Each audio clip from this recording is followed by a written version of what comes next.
Hi, I'm Chris. I use they, them pronouns, and I'm delighted to welcome you to Fracture. I'll be your Dungeon Master tonight. Fracture is an experiment for us, our first long-running campaign. 5 new adventurers are flung into a strange new world, lost in the plains, and I can't wait to share all of the strange new things they discover with you. This is our first long-running campaign, so if you're looking for recaps of what's already happened, there should be a link in chat now to our YouTube channel, where there will be a full recap playlist. For those who are new to Dungeons & Dragons, everyone here is playing fantasy characters in a fantasy universe. They all have their own unique characters with character sheets that tell them who they are, what they can do. They mostly roll 20-sided dice to see how well they do things, with 20s being good and 1s being hilariously bad. But otherwise, we are improvising, telling stories with each other, and we hope you'll join us for the ride. When they play all their characters, I play the rest of the world, so I'll be playing every single person they encounter, all of the strange things that we've built into this strange new world that Fracture has to offer. Before we get too deeply stuck in, please meet all of our players, and let's have a word from our sponsors as well. Hi, I'm Emma. I use the pronouns Em or Emma, and I'm playing Astariel, who goes by Astel or Astel and uses any pronoun. Astel is a bit of a chaotic wizard. He's not very good at studying. He doesn't like it. He likes a lion. And we're going to see how well he copes with the events of Fracture. Hi, my name is Tom. I use he, him pronouns, as does, Wisdom Din. What about me? I'm 5 foot. Some people call me the tiny tiefling because of that. I like studying medicine. My mum's a medic. So I wasn't always a tiefling. There is a family curse on my head and a voice in the sword that I have with me at all times. But I'm going to go to school to learn how to get rid of that, so everything's going to be fine. Yeah. Hello, my name is Ed. I will be playing Vuk Kronogorak, who is a Loxodon cleric of nature, uses he, him pronouns, is the first of his tribe to come to Stonywing Hall to attempt to become the mightiest cleric that the world has ever seen. He is a mighty arrangement with a mighty mace and a skin of slate, worships Sylvanus and with violet eyes. Hi, I'm Lola, pronouns they, them, and I am playing Atlas, wise young Vambo of the woods, the Greenwood Grove to be exact. Hi, I'm Rebecca. I use she, her pronouns, and I'm playing Cleo, who also uses she, her pronouns. Cleo is an Earth Genasi monk. She's rather shy and not particularly good at talking to people, and she's just left home for the first time, equipped with a giant warhammer and the blessing of her adoring family, obviously, to go off and see if she can have a few adventures. We are delighted to be sponsored by Hero Forge. Hero Forge offers fully customizable tabletop minis with dozens of fantasy species and thousands of parts to choose from. You can see all of the minis that we designed for this stream in the overlay, and they animate when we enter the combat, so look out for that. Hero Forge are fantastic, so do check out the Pro membership where you can get premium access to features ahead of time, and beta access to things, and all sorts of cool stuff that just makes your life a lot easier. And you can check them out at heroforge.com. We are delighted to be sponsored by Ultra Pro. They make accessories for D&D, Magic the Gathering, and more. My favourite part of the collection are their figurines of adorable power. Here is their gazer. They also make other things such as deck boxes if you play Magic the Gathering. You can find all of Ultra Pro stuff at ultrapro.com. Hey friends, check out our new sponsor, Phoenix Dice, for a carefully curated menagerie of click-clack math rocks for your delectation. Check out their entire selection at phoenixdice.com, and just so you know, Phoenix Dice are all about living gloriously in the worlds of tabletop games and sustainably in this one, which means their dice are working to be recycled, their packaging is recycled, the dice are made of sustainable materials. It's all great stuff. You should definitely get involved. You can also join us today in chat with a chance to be in a raffle and win some Phoenix Dice of your own. Just put !dice into chat and you'll be in with a chance to win. We are proud to be sponsored by Alchemy RPG. Reimagine your gaming experience with alchemy. They're focused on creating immersive, cinematic experiences everywhere you interact with tabletop role-playing games. Playing a game, creating a world, streaming, watching live games, discovering new content. Look at all the cool stuff that they are doing there. You can use environmental motion art, scene-based music, seamless character management to run your games over the internet, with upcoming features including homebrew content, streaming overlays, and spectator mode. So go and check out alchemyrpg.com. We're delighted to be supported by Idle Champions of the Forgotten Realms, a Dungeons & Dragons strategy video game that brings together D&D characters from novels, adventures, and multiple live streams into a single grand adventure. Select your heroes and formation and battle through waves of monsters for free on PC, phone, PlayStation, Xbox, and Nintendo Switch. You can pop exclamation code into chat for a free Electrum chest. We're delighted to be supported by Neverwinter. In Neverwinter, explore and defend one of the most beautiful cities from Dungeons & Dragons' Forgotten Realms campaign setting as it rises from the ashes of destruction. Epic stories, action combat, and classic role-playing await those heroes courageous enough to enter the fantastic world of Neverwinter. Neverwinter is completely free to play, so set yourself up an account today and pop !NW gift into chat for a link to a free gift.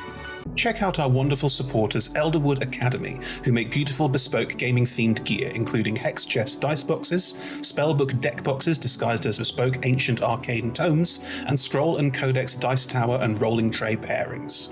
Make your own with their online designer at elderwoodacademy.com. This stream will run for 3 hours, and there will be roughly a 5 to 10 minute break somewhere towards the middle.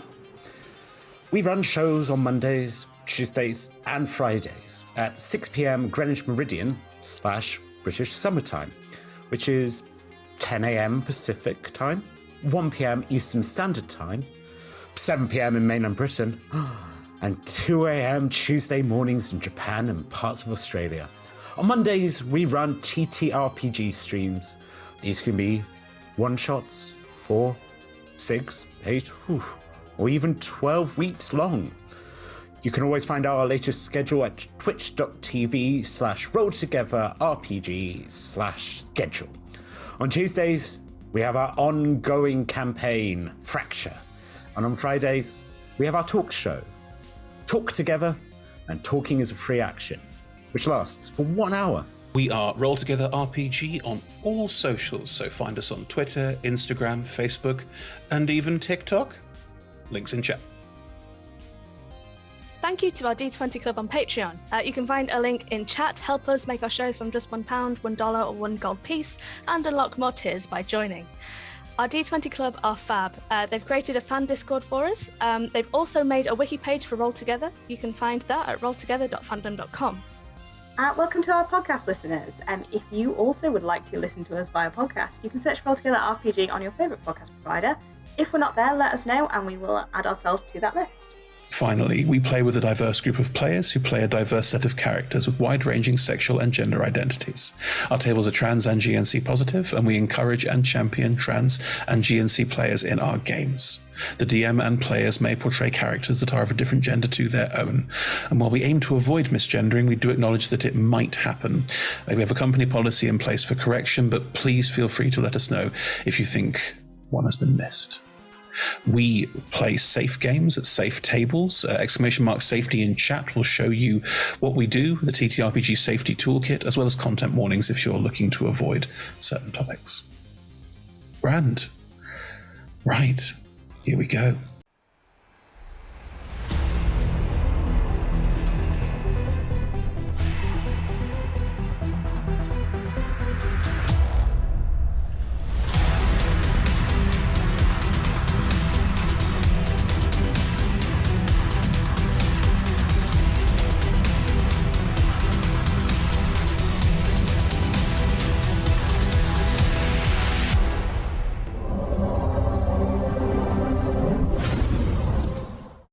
Hello everyone, and welcome to episode 3 of Fracture. We're having a great time in this long-running campaign and hope you're joining us on the journey. And, well, that was very jolly hockey sticks, wasn't it? It was lovely. Wow. Somewhere in there. Okay, good. Yeah. we are on a school trip. So We are on a school trip, it is true. It's just Jolly Holly. Hollyoaks 6. Yeah. horribly wrong. Teacher's dead. Nothing bad is ever going to happen to us ever again, so it's the right time. True. Brief recap, folks. These 5 are students at Stony Wing Hall, which is a school in Waterdeep, and they were taken on a magical mystery tour of the plains by their head teacher, Keek Stonywing, and it didn't go so well. They got attacked by a murder comet. The murder comet severely damaged their I was going to say spaceship. It's not really a spaceship. It's like a wooden platform that had magical ceiling around it. They got that got thrown into the vast reaches of the astral sea, and they arrived here on this strange plane of existence where Vuk died, but there seems to still be walking around and totally fine. Keek died and is apparently now a ghost of some description. The key that was the main power source of the thing you were riding on, TARDIS, it was a TARDIS, the thing that you were riding on is now in Astel's possession, I believe, or it's in the group's possession anyway, and appears to be... Everyone knows about it. I have it. Yes. It is, I believe it is depowered. I think you know it is depowered as well. And as you wandered around this strange new space, which you found out was called the Sink, you were approached by 2 different people.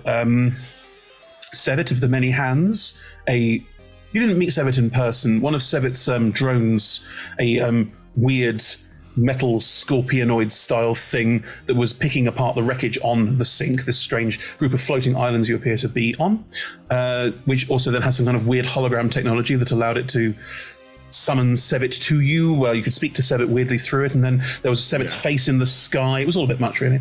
And Terry, who is a small, a sort of dark figure with a sort of strange aura around them, means you can't see them very clearly. Their species is called a Chewinga. Terry took you through various parts of these broken ships and showed you that there is an underground group called the Survivors, surviving. You get the sense of Survivors as a name that was given to them, not one they chose. You know? Yeah. Anyway, you entered the cavern where a group of about 50 odd or so are all living, currently residing. You're not sure. You only just entered and met the leader of the Survivors, a large, barrel-chested skeleton with a beard of crow feathers, who some of you may recognize, called Darvex Crowbeard. Yeah.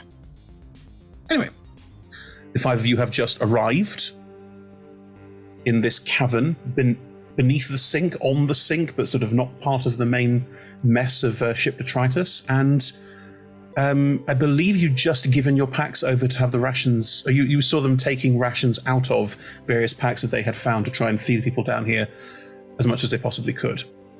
We were discussing how many rations we each had. I don't think we'd given anything to anyone actually. yet. Yeah, no. I think Crowbeard was just like, hey, and then we just, Then in which case, Darvax has just said hello and extended a hand of welcome to the 5 of you, and the 5 of you are there. This cavern's not very big. Like, there's a couple of makeshift dwellings. You get the sense it's probably about maybe 10 to 15. And yeah, but you see about 50 people-ish milling around this space who all look in a various state of either tiredness, exhaustion, dirtiness. They also appear to quite a few of them have what you from your universe's perspective would go as with metal bits on them that look like very elaborate jewelry. Some of them have quite a few of them have some form of cybernetic. Can't be cybernetic here. That's very cool. That's amazing. It's a combination of like steampunky cybernetics, as in it's like big old gears and shit that appear to be a bit elaborate for no good reason, as well as there's a kind of sort of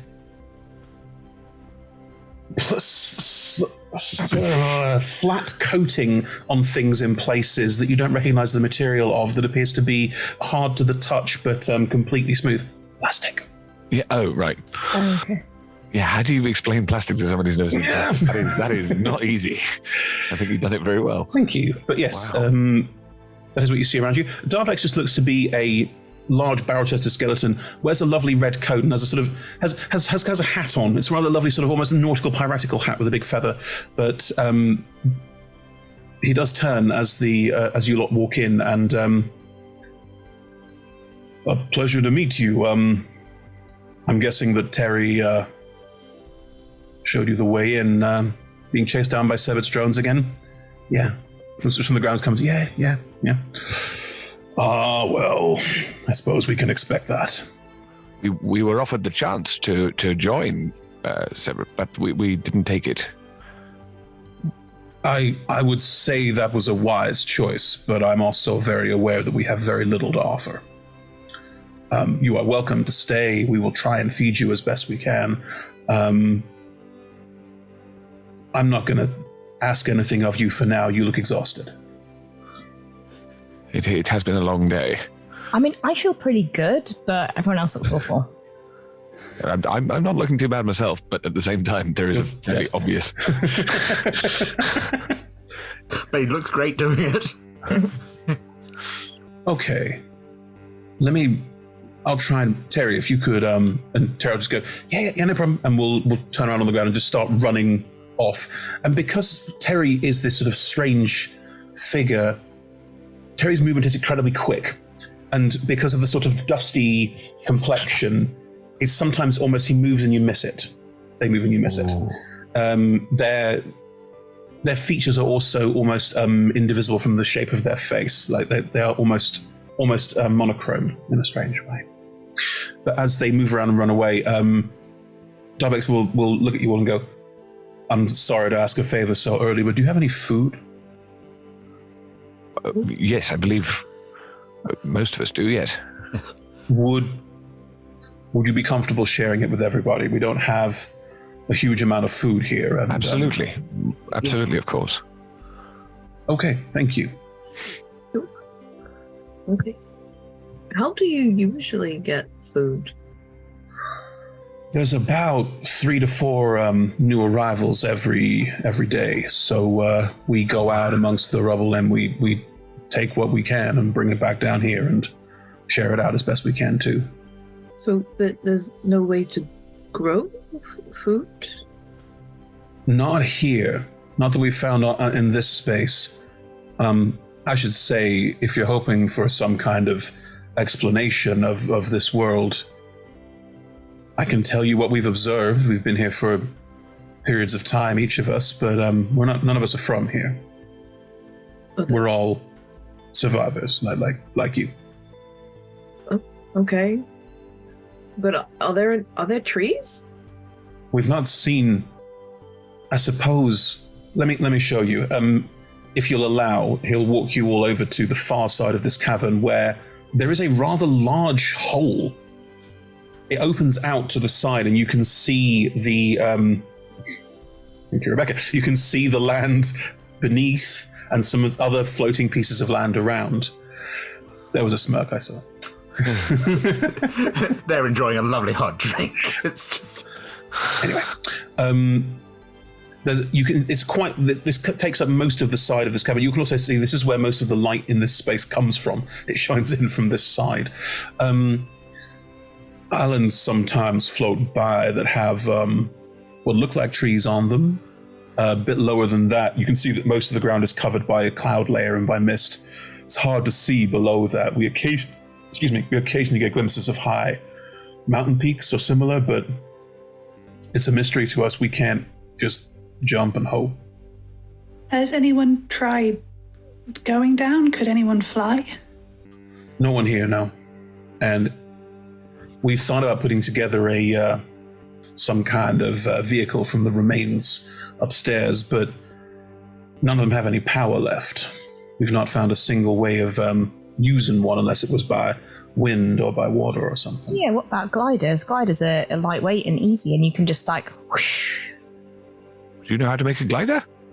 I could probably make a glider. We're given enough time and some paper.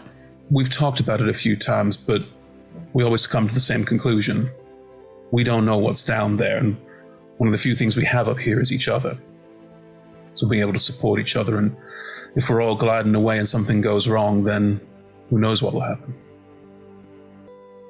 So you're just going to stay up here and slowly die? Well, there's a couple of different things. I didn't want to get into this too early. We have a couple of plans in place that I'd love to share with you and get your support on, but as I say, you've literally just arrived. I don't want to be throwing big things at you when you've just...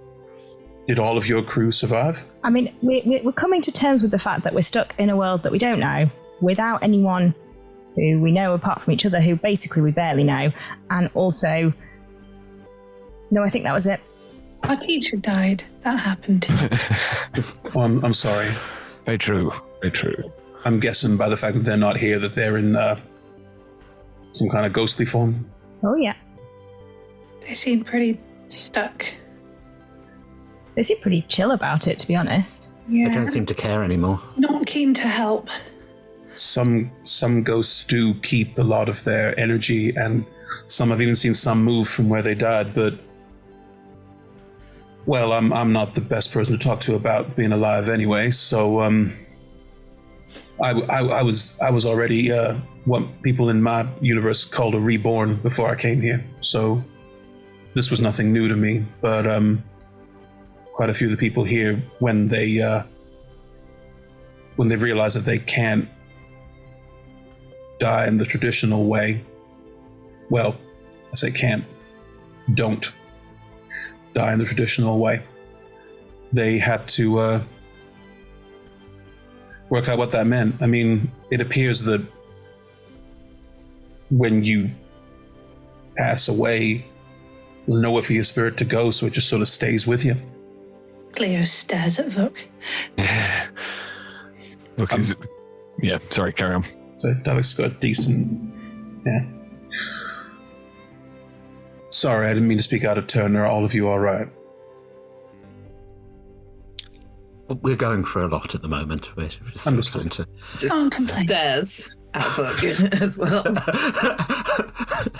Davex will not comment on it, nor press Vuk. We'll just look at Vuk slightly, nod politely, and then say nothing. Well, regardless, I'm happy to talk to you about this more when you're ready. Question. Sure. The ships that land here, is there anything they share in common, like ways of being powered, or types of people who are on them, or where they came from? As far as we can tell, the only thing they have in common is that they were crashing or about to be lost. Right. Some kind of magical crashing through the astral sea, something that isn't natural. So the astral sea's consistent. We were also in the astral sea. Is that... I mean, their versions of the astral sea, or... As far as we can tell, everyone's from a place where an astral sea, maybe our astral sea, is present, yes. Other people have different names for it, obviously, yes. But I'm guessing from... You folks from Faerun, aren't you? Waterdeep. Yeah, thought you might be. Mostly. There's a couple more around if you want to say hi to them, but not many. It's generally a bit more... I haven't seen many human close people. What are the silvery metallic parts of them? What is that? If people are hurt, we do what we can to help, but we don't have many spellcasters, and some of the people here are very expert at something called they use the word cybernetics, which seems like a mouthful to me. Like they're making bits of people out of metal. Artificial replacement, yeah. That's pretty cool. Really? Some of them appear to be quite skilled in it. What's wrong with metal people, Vuk? Nothing. Sure, it's fine. Like, imagine if your arm fell off and then someone could put another arm on it that would be, like, as functional as your old arm, but maybe also do cool stuff. I knew a farmer who had a hook for an arm, so it's not that 100 miles away from what we used to. I mean, this is a longer conversation, but especially if the body has died, it does tend to decay. Oh. I think we should have a rest. Yes. Looks at Vuk apologetic. I'm sorry, that was... Okay. I'll be over there helping out, but you can ask me anything. Most people here are friendly and we're happy to talk. I think if someone isn't, it should be obvious, but I'd say there's no one here we don't trust. Well, where do we go? Like, here? There's... Well, Terry will find you some beds, and you'll be in one of the big tents, and you can just sit there for a bit, and no one will bother you if you don't want to be bothered. Just so we know how bad it is, how much should we ration our rations? Are we going to give them to you and they're all going to get eaten now? Like, how much should we eat? Well, we can usually just about find enough food to sustain everyone on minimal food if we go through all of the wreckage upstairs, but you won't starve, but you won't eat like regents either. Cool. That's fine. I mean, Samath doesn't need food, so that's good. So look at the cat. That's good. Can I say hello? Oh yeah, he loves people. This gigantic skeleton, who by all means should be a quite scary figure and quite imposing, just leans down to Samath and just goes, "Well, aren't you?" Oh, proper cat scritches, and we're like, "I'm sorry, I've not seen a cat in a very long time." Well, feel free. He'll be delighted for as long as you do that to him. Okay, I got things to do, but I will be back later if just for cat company, if nothing else. Thank you. Just thank you. It's nice to have some support. Thank you. Look, I appreciate that you didn't take up Sevit's offer in the first place, and if you had, there'd be no hard feelings, but I can explain later why that might have been a bad choice. Let's take a second to all settle down. But then I'm right here if you want to talk, or Terry will be around, or there's other people you can speak to if you want to. Like we're in the bit of the game where like there's like 5 people who've got lit up like things over their head. Quite a few are doing the same animation, walking back and forth. And we're just going to rest. Right. Terry will return and offer you all. They're basically camp beds or hammocks, but they're normally strung between a couple of different bits of metal once more. Everything here is kind of hodgepodge and put together. You will have spaces to sit and have a certain amount of privacy, not as in no one can see you or hear you, but there's enough privacy that people won't bother you or disturb you. If you want to find some place to sit, you will be brought food.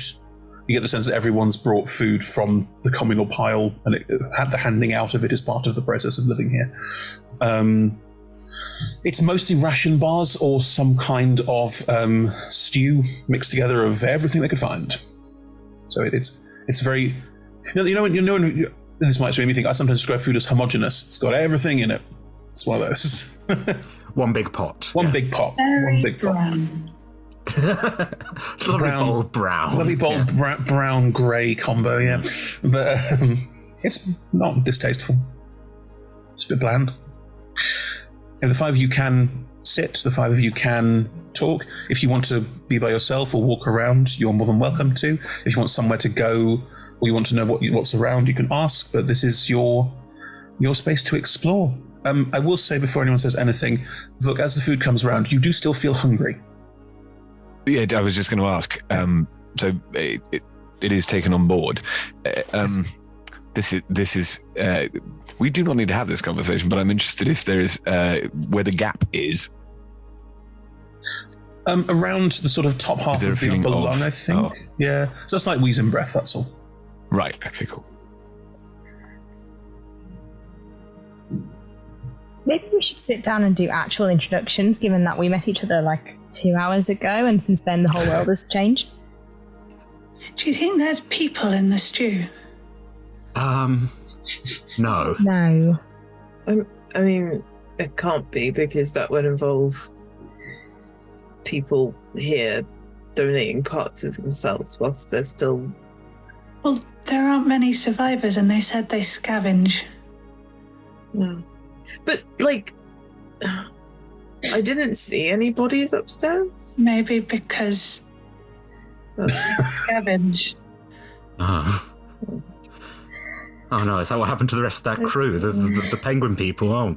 No, I don't think there's people. We're not eating people. It's not Soylent Green. It's fine. It's fine. Excuse me to someone handing out food. Clear or no? Slight flaps, like, no. But yeah, go ahead. Not going to stop you. The sort of quite reptilian-looking person who's handing out food, quite a long neck, does that sort of snake-like curve around to the front, so the head's still in the same sort of place, but the neck is long and curled round. Yes.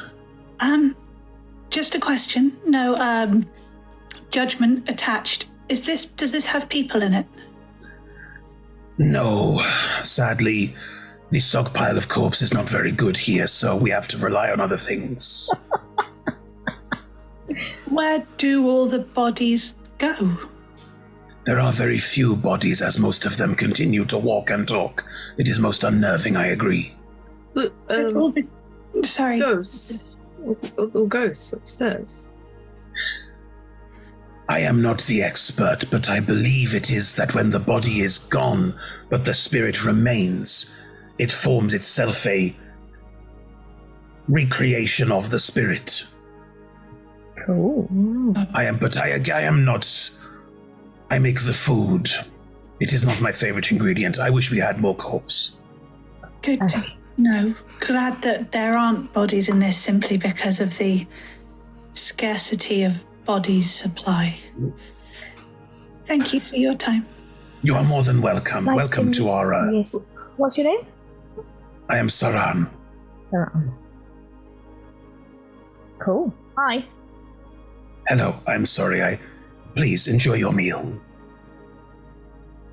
Sorry, Asta, you were suggesting something. I just didn't want us to accidentally eat. Human. Eat people. Oh, well, why don't we wanted to eat people knowingly, then that's their decision. It was just if we accidentally ate people, I thought it was worth finding out. But the corpse supply is disappointing. So, I mean, you've got to laugh, otherwise you'll cry. Okay. Well, why don't we just sit down and chat to each other about life? Because literally all I know about all of you is that you have names, and Cleo has some sort of weird, dodgy family relationships, and Book is dead, and Aetalus also has weird family relationships, and Uslam didn't used to be a tiefling. My family are wonderful. Uh-huh. So am mine. Insight check on both of those. If you're rolling against each other, you're welcome to roll a deception or a persuasion in response to that. You mean with my -1 charisma modifier? Can I roll my family? Can I roll one for both, or am I doing two separate? You should be two separate because you're rolling off against each person. So okay, cool. You have to beat a 2 for me, Ed. Do I? That doesn't even beat my passive insight, which is a classic 9. Wow. Okay, 22 for Rebecca. Yeah, that wasn't bad. I physically can't ever match that. Unless dramatic things happen to Cleo. And 12 for Aetalus.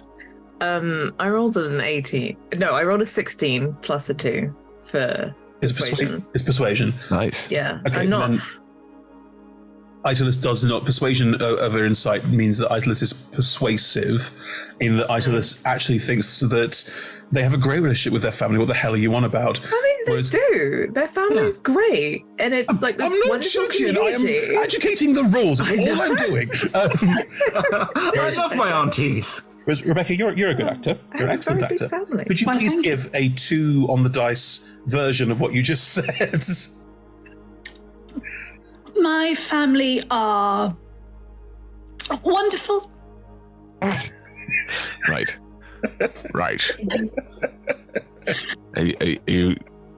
You don't want to talk about that then? No, I'll happily talk about my family. They're wonderful. Lots of people think they're wonderful. Which one of them gave you the hammer? All of them. At once? Yes. For your birthday, or It was my birthright going away present. Oh yes, you said, and that was. I just find it strange that they hadn't given you, well, more training in it. That they just gave it to you and you left with it. Can we talk about the voting thing? Because that's weird. yes, you do get a vote. We have established that. Oh yes, also yes. I'm not used. That's just not how where I'm from does it. I guess we're all a little broken here, but we're the only ones that know each other. So us all having a vote here is probably Vital. yeah. Also, we need an odd number because otherwise you can end up with 2 and 2 and then you just continue arguing forever. Always need a deciding vote. Yeah, Samuth could get a vote. that's a good point. Yeah, but Samuth is Yeah, you're right. Samoth could have a vote. But none of us can talk to Samoth. I can talk to Samoth. Yeah, That so makes it's it your slightly vote. skewed. Samoth will faintly bip you on the elbow. Sorry. The fuck? don't use me. If Samoth could talk, that's what Samoth would say. Yeah, Sam is right. I quite strongly influence Sam, so that would be unfair. Well, let's also hope we don't have to vote on too many things. Yeah. It seems like survival is the most important thing now. It's a very democratic way of doing things. Yes. Yes. I'm just worried. I don't see. I suppose I have to survive, but I've already not done that. But what are you going to do? Like lie down on the floor and just be like, "Well, I guess I'm dead now." No, I've still got energy. I don't know where it's coming from, but if my spirit doesn't want to leave, I suppose I should stick with it. Please do. Yeah, because without you, we'd definitely more of us be dead now. You're the closest thing we have to a grown-up now. Dear God. I have a med kit. He's the tallest. That's true. Tallest. Whoever's the tallest should be in charge, right? No, we says vote. the 5'2" team. And Asta, you were saying that you said your mum, right, is in a temple and you've only just left home. Yeah. And Islam and Etelis were saying they've only just left home, whereas Vuk... Because they only just left home as well. Vuk left the community to come and be a big hero or something. Well, let's see about that. I've always been part of a very big clan. This now feels terrifying. I'm very, very glad that you are here as my companions, but we don't have anybody else to talk to. There are still 6 of us, so, better than it could be. Wait, what? Cat. Sam. The camera pans down to Sam and pans up again. Samoth is now, after booping on the elbow, has now curled back up into where they were beforehand in Asta's lap and is just sort of sitting there doing that thing that cats do where it's like, I want to be stroked. If you stop stroking me, I will open my eyes and bip you and go, what the hell are you doing? But otherwise, I'm totally asleep and not here. Oblivious, yeah. Amazing. Right. Do we... The people who've got metal parts to themselves, I didn't want to say anything, but I'm a healer. It feels like it goes against what I do. You keep saying rude things about people who have metal in their skin, Vuk. I don't mean to be rude. Some of us are born that way. It just surprises me.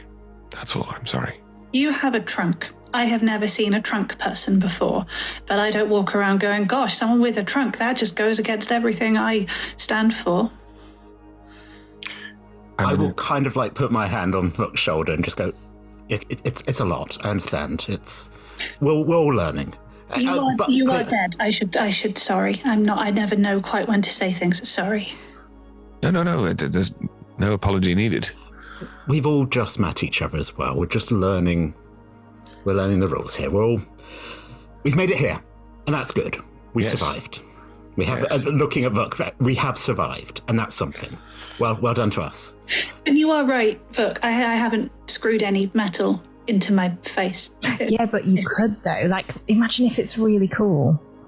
It might hurt quite a lot. It might hurt. I wonder if it hurts ongoing. I have so many questions. Do you think it would be rude to ask them? I mean, if you... They said they would be okay to talk, I think. I might come with you. I would be fascinated, but I think I should shut up. No, also, Vuk, you can heal. That might be useful if you offer it. We've all... Yes.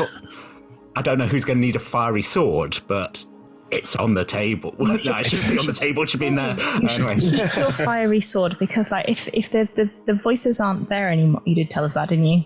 Yeah. Yes. Yeah. If the voices aren't there anymore, then, like, it could be... Can you still make it fiery? The flame is now a sort of translucent-y grey-white. Oh. That's cool. Do you need a new voice in your head, like, to keep company, or...? I mean, the previous voice wasn't Well, it was nice, but in like a creepy way. But that doesn't sound nice. No, it's the sort of thing like when it just kept being called darling, and you're like, I don't want to be called darling, and it's like, well, you're stuck with me now. No, so I mean. Again, Islam's like got like 1,000-year start, and then so maybe. I mean, I'm a little bit worried that suddenly a voice is just going to pop into my head and be like, "Hello, it's me." But we'll see. What happened last time? Last time, this is a hereditary thing that my uncle went off to go and resolve the issue with the sword. And I was back in the village, and I was going on my rounds with my mother, and then suddenly a fiery sword falls from the sky, and I'm like, oh, that's weird. And then it lifts itself up and plunges itself into my chest. And next thing I know, I'm now about 5 feet, half a foot shorter and demonic looking. See, it made you short. Yeah. Your uncle definitely died. Oh yeah, no, I sort of gestures at the armor. It's like this was his spare armor, but we tried to chop it down, and I assume he fell off a cliff or something, or maybe the sword ate him. Why would it want to make you shorter? I never got to meet my uncle. Maybe this is the form that the sword likes, or maybe like the first person to wield the sword looked like this, and then it's like, I need you to finish my quest. Obsessed with people looking the same, because that's weird. Yeah. Or maybe this is like it. Maybe it was a demonic lover, and it's like, I love this. I don't know. There's a lot. That's why I was going to school. That's worse. That's way worse. Yeah. No. So I don't think any of this is good. But that's why I was going to the school. I was hoping to find some answers and maybe ways to not turn into a demonic, angry, fiery thing. That means technically you've died too. I mean, technically, yeah. You've changed even more than I have. Wow. I suppose so, yeah.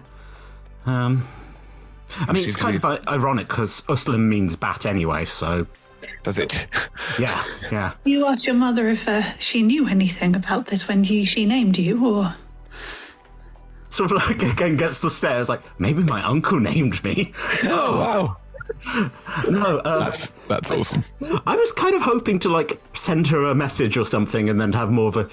They were kind of. I mean, my mum's great, amazing. But the town started freaking out because there was a fiery demon boy, and then it was like. Actually, then another one of my uncles paid. He had some money, and he was like, "Off you go deal with that." So, can you go? Well. And I mean, I know we're stuck here, but can you go back? What, to the village or just back to the material plane? Well, to the village. I'm really hoping that we can go back to the material plane. But, to the village. You were rejected by your... Wow. It's all right, because you can always come stay at the Temple of Lathander with me. It's incredibly tedious, but, they've got plenty of beds. Well, my family would welcome you with open arms. Don't go stay with Cleo's family. What's wrong with my family? Your family's great. They give you a hammer for your going away parties. It's great. My family are wonderful and very highly respected. Good. And Asta won Best Sleeper. You got a certificate, yeah. You can all come and visit my grove, and then we can do, trips between the material and the Feywild, and really quick ones, because you just kind of wander through the trees, and I'll get to show you all the little spaces and the amount of tree houses that my aunts have grown for me. It's very cool. So your grove has a portal into the Feywild. Yeah, it's not really a portal. It's just soft places. So you kind of wander, and sometimes you're wandering through the grove in the material, sometimes you're in the grove in the Feywild. Oh. Mine's much more of a portal. You wouldn't want to just accidentally wander into the plane of Earth. Wow. Suddenly be under some rocks. That does sound So you intense. came from another plane No, we're on the material plane, but we sort of are attached to, we sort of follow someone very important and powerful who is attached to the plane of Earth. So we sort of just hang out there, and we've built our home there so that if they ever want us to do anything, we're right there. Blink twice if it's a cult. What? Also glance at Fuck and like, Fuck, you in a cult? It's a city, a town, it's a community of people with rulers and a council, and it's a place. What makes a cult? What makes a cult is like if you have someone who's like, hey, I'm in charge and I'm going to marry all your wives and then I'm going to have loads of babies and you should all marry each other as well, and then like you can never leave. I mean, people get married a lot and have some babies, but the important one doesn't marry any of us. That would be odd. Oh, you're probably fine then. Have you seen the important one? Yeah, they come and talk to my parents quite a lot. Right, okay. Trying to smile, but just like, it sounds... No, it's... Sounds so fine. Fuck, where do you live? You just told us that a cursed sword fell out of the sky, stabbed you, took a foot off your height, made you grow bat wings and permanent ugly armor, and chased you away from home and told you horrible, creepy, darling things in your head. And you're looking at me for coming from a normal city with a normal hierarchy with a really nice, loving family. You're looking at me like I am strange. I think the armor's fine, it just doesn't fit, but... No, it's really ugly. Thank you. Yeah, no. Again, apologies, yes, that was judgmental of me. I shouldn't have, I mean, I know you can all do magic and I just can't, but I'm here. I can't. Oh, yes, you just shoot at things and then we... Yes. I'm very good at shooting at things. Yes. Yep. Gesturing at Buck, like, so Buck, Spoon, was it? Do you live near the sea, or, Well, what I'm worried about now what I'm worried about now is I would love to invite you back to meet my family, but I don't know if they'd accept you or me now. I realize, having just been talking about them, well, they're a bit of an intolerant bunch, to be honest. They're very much the people who say that Loxodons are the best and that we should keep it amongst the Loxodons. Very happy to interact with other people, but don't want to bring them in. And I thought when I was coming off to the school that I would be bringing how good the Loxodons were and being able to show people that we were a good bunch of people, but... You have. You're the first Loxodon I've met, and you're great, so... But even if you weren't great, I would go, oh, Vuk's not great, not, I hate all Loxodons. Yeah. True, I just hope my Loxodons accept me if I do get back. Because you're dead now. Yes. Healing is a very big part of our makeup, and so therefore something that... Can you still heal? I don't know. I haven't tried. Would anyone? I don't have any. I don't have any more spell strength. Maybe. Just enjoy the food. Just relax. Everything. We'll deal with that in the morning. Definitely need to get stronger if we're stuck here. Like, yes. Yeah. Also, the healers I know from my home, the stronger ones who've been learning for a while, they can bring people back from the dead. The really good ones can do it even when you've been dead for a while. Really? Yeah. Yeah. Really normal. Yeah, Mum could have done it if we'd been back in. So I could become alive again. I could be a father. I mean, we don't know that you. You'd have to find someone to have a child with. There's a lot of things that have to happen in that chain, and also you could just become a father by adopting someone. So like, it's not the only way, but yeah. Also, you can still eat, Ed. I'm pretty sure. This is certainly as far as we're concerned.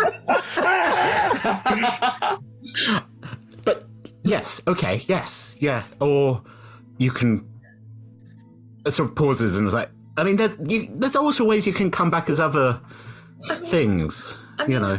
I guess, like, we're all still learning about this place and everything and your condition. Like, maybe that's something to talk to some of the other dead people about. Or the reborn, like, isn't Darvac said reborn, right? So maybe I call myself a reborn rather than a dead person. I mean, it sounds a bit nicer. I feel like it does. What would you like? Yeah. I think reborn is good. I will be a reborn. Great. Okay. Maybe I will, but I'd like a. It doesn't have to happen now. Like, no, it's just quite a lot. And I don't. Does anyone want a hug? Because I could use one. Yeah. Yes, Book, being the biggest out of everybody, is going to get up and sort of spread enormous arms. A group hug. Yeah. Yes. Oh, that'd be nice. I'm gonna look at Cleo. Have that hand? No? Yes? Don't do the touching. Okay. Okay, if you don't... You're still included, though. Even if we don't... Yeah, we'll just like air hug you. Oh, how does that work? You just put your leave arm a like... space for Cleo. Oh, I see. Yeah. Oh, okay, this is just sad. What?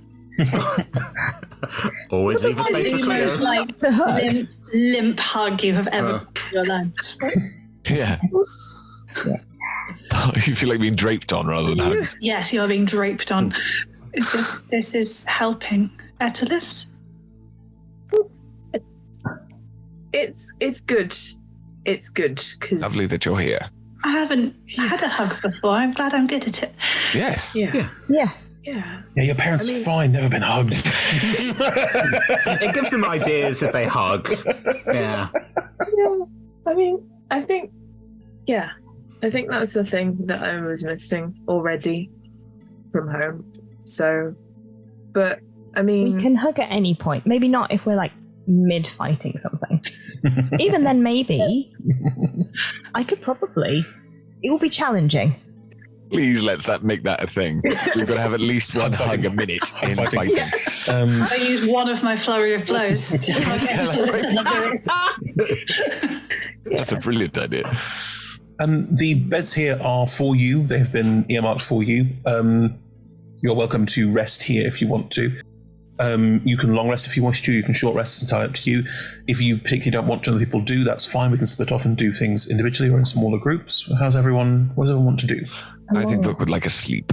Yeah. Okay. Sleep sounds good. Long rest. I want a very quick chat with Vuk first. Okay. That's fine. Cool. Attalus? Atlas definitely wants a rest. They are kind of emotional in general, so that's fine. They're just like tired. Yeah, I think if everyone's... it's like the sleepover. It's like, we're fine. We're at that point where we're all going to go to bed now. You don't have to if you don't want to. There's still some light outside because you arrived here at a weird time. And the light shining up through this cave, you get the sense that it's not... You don't know how day and night cycles work here yet. No.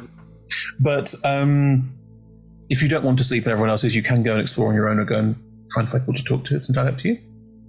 Do not feel the pressure that everyone's sleeping, therefore I must. I might have an explore. Okay. Well, yeah. See what you can find. I feel like that's going to be the thing, is you're going to rush in and go... Turns out it is people in the stew. They don't count tritons as people. It's fish. Oh, God. Such good fish. I guess... An entire ship of tritons crashed here 4 years ago and we've never gone hungry since. Oh, no. That would be bad. I guess if Islam is going to, wonder or whatever before the rest of us have actually kind of started sleeping, I would probably look over and go, do you want some company? Yeah, let's go have an explore if you want. Yeah. It's all out. Open day. I'm just gonna. I think it's worth having a little look around, getting an idea who's around. But if you're tired, sleep. Yeah. Are you just looking, or are you talking to them? Because I really want to talk to the people with the the thing. I mean, it was originally just look, but talk would be fun. Also, I've got. Okay, sort of lean in.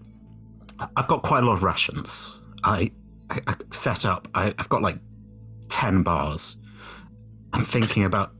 Yeah, no, I don't know why. I don't know why my pack has 10 bars. Because we were told to be prepared. I have 10. Oh, that's because perfect. we were told to prepare. Yeah. I'm thinking that if it's all going to be shared out, we might as well hand it. Let's not start by, hiding things like that, I think. Well, if you've got enough. I've got 5. So why don't we all get 5 and then we just keep a few just in case? This is what I was thinking, because 5 extra is not going to keep 50 people alive, but it will keep us alive for a whole extra day. You don't... But why don't we want to share it? We're sharing. If we share... If I have 10 and Uslam has 10 and you all have 5, then that's 35. If we share 25... How many do you have, Vuk? I've only got 1. Okay, well, that's still if we share. When they said prepare, No. Hey, different. Sorry. I feel like I have to share everyone. Just go, oh, fine, hug again. No, hey, yeah, that's fine. We, point of being clear, really prepared, superly prepared, overly prepared, and one can keep you going for ages. Depends what it is, I mean, there's some elvish things that last weeks or just on a nibble. Ferrero Rocher. Yeah, exactly. Ferrero Rocher. I think it's just that, we don't know any of these people. We don't know how long we're going to be stuck here. We don't know what other food is going to come in. Okay. It's just a backup, and we can always give them more later. Like Atlas, we should share, and this way we're sharing over 2/3 of what we have. We will share, but if we keep enough for us so we can go and do useful things, we won't do anyone ever any good if we just slowly starve here. They've sat here, and I want to get out of here. Food, so we have energy, seems. And I don't think we should. I don't think we should just go. But just so everyone is aware, we could just jump off. I could stop us from falling if we all just jumped off. Oh. Could have not had the pause between those two. Oh, sorry. I mean, it's an option. I forgot that you don't know what I'm thinking. So, I guess my problem is that at home we just share everything with food and stuff that people need. Like we just share it all. But at home was there not enough?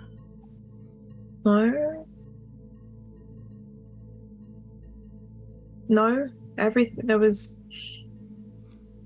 Okay. No, it's a really shitty situation. Which we might be able to improve, possibly. We might be able to go and find some food upstairs. I'd be willing to go and have a look. Yeah, I can do that. Yeah, that I could do. It's all right, good lad. Yeah, perfect. Okay, so we can rest, and then we can offer to scout, or to search, or to bring back gliders. Again, we were talking about that. That could be something we could work towards. I mean, I can sort of flaps the wings. Says that Asta can cast. I want to say Featherfall or something, or Sam's just going to catch us. No, he's just a cat. He's a free spirit pretending to be a cat, but it's the same thing. Sam does a cat stretch. Just lying spread eagle across Asta's. Thanks, Google. Just lying spread eagle across Asta's lap at this point. Just. Yeah, see, no concern at all. If he dies, he just goes back to the Feywild. I mean, it's great for him. I presume he goes back to the Feywild. Oh no. Come here, Sam. Don't die, Sam. Unless there's a way, if you get better at magic, not that you're not good already, just I don't think any of us know how to do this now, of tethering ourselves to Sam and then we could go back to the Feywild. Popping him. I do lovingly back to the Feywild. Mum wrote a load of spells in my book. I don't understand most of them yet, but potentially with some time reading and more time reading, and God, more time reading, eventually I might be able to cast some of them. Okay. And I'll practice hitting things with a hammer until I can hit things pretty well with a hammer. And that will help. And I'll see what the voice in my head when it turns up once, and I'll deal with it then. When it turns Oh, hey there! Howdy, partner. I'm the voice in your head. It's not that. I know, it kind of... Sorry. I was just making a silly voice. Go on. I know that it kind of sucks that, like, it made you this, but do you want it to come back, or is it just that it's kind of lonely without it? Again, very quiet, very big eyes, just... We'll kind of put a hand on your shoulder. Sort of slightly lean into it, like, not acknowledging. Yeah, it could be better. I didn't have to eat any animals, so that's something. Yeah. But sometimes like warlock pacts, they're like you have to eat rats or something. But if you miss not eat animals, not like if you like hunt them and then like. Yeah, that's fine. It's more sort of biting the heads off things, Look, mate, we don't know you. Are you a vegan? And maybe rethink that position immediately. Yeah. Given You can't eat the people. I mean, if you miss things talking in your head, potentially tomorrow I might be able to rejig my things a bit and like put voices into your. I mean, it would be my voice into your head, but if you really miss it, I mean, it doesn't cost me anything. If that's what you want. Hey, Aslam, it's Astel. Again, that's better than what I had previously, which was very sort of, hello, darling, how are you doing? that weird voice comes out of something. It's like, I don't like that one. No. If whatever floats your boat. I mean, I was kind of offering it for you because I'm not that vested in sending strange messages into your head, but Again, finger guns. Appreciated. I have to deal with, again, pulls the sword out, lights it up, puts it away again. So, something to look into. Yes, so as I was saying, I just want to sort of have a little walk before sleep, see what else is going on. If there's other people from Faerun, that might be interesting to talk to them, see what happened to them. Yeah, maybe just like a little small circuit. I am tired though. You don't need to rest together. We do. One big pile. There are separate The only way to beds. keep warm. It's perfectly mild and temperate here. If anything, it's a bit warm here. Like the average temperature here is slightly warmer than any of you are used to. If Fook wants to sleep, I'll stay with him. I don't think any of us should maybe go off on our own just yet.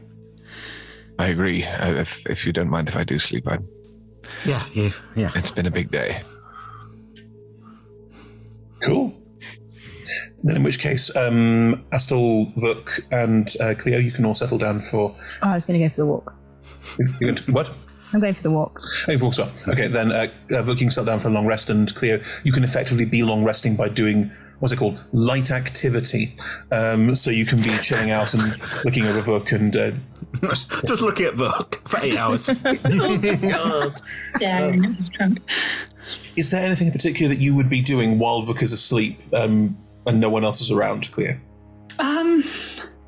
Probably looking up my warhammer. Trying to figure it out. Pretty much. I haven't got the weighting and the balance quite right yet. I've hit someone with it about 3 whole times ever. And I think there's some engravings in it that I don't know what they mean. And yeah, it's always been hanging on the wall very high up in my parents' private rooms. I haven't really looked at it very properly before. What languages do you speak? Really sensible ones, obviously. Common and primordial, and for some reason draconic.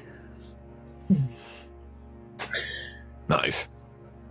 The symbology on the hammer. is largely similar to your symbology at home. Lots of unworked stone, unworked metal. The idea being it's meant to look natural and unrefined. The language that you don't understand is still there. You still don't understand it. As is Terran. Because you speak Primordial, you can probably get a bit of it, but it's not. I mean, the language I wanted to select was Terran, but that wasn't an option, so Primordial was the closest.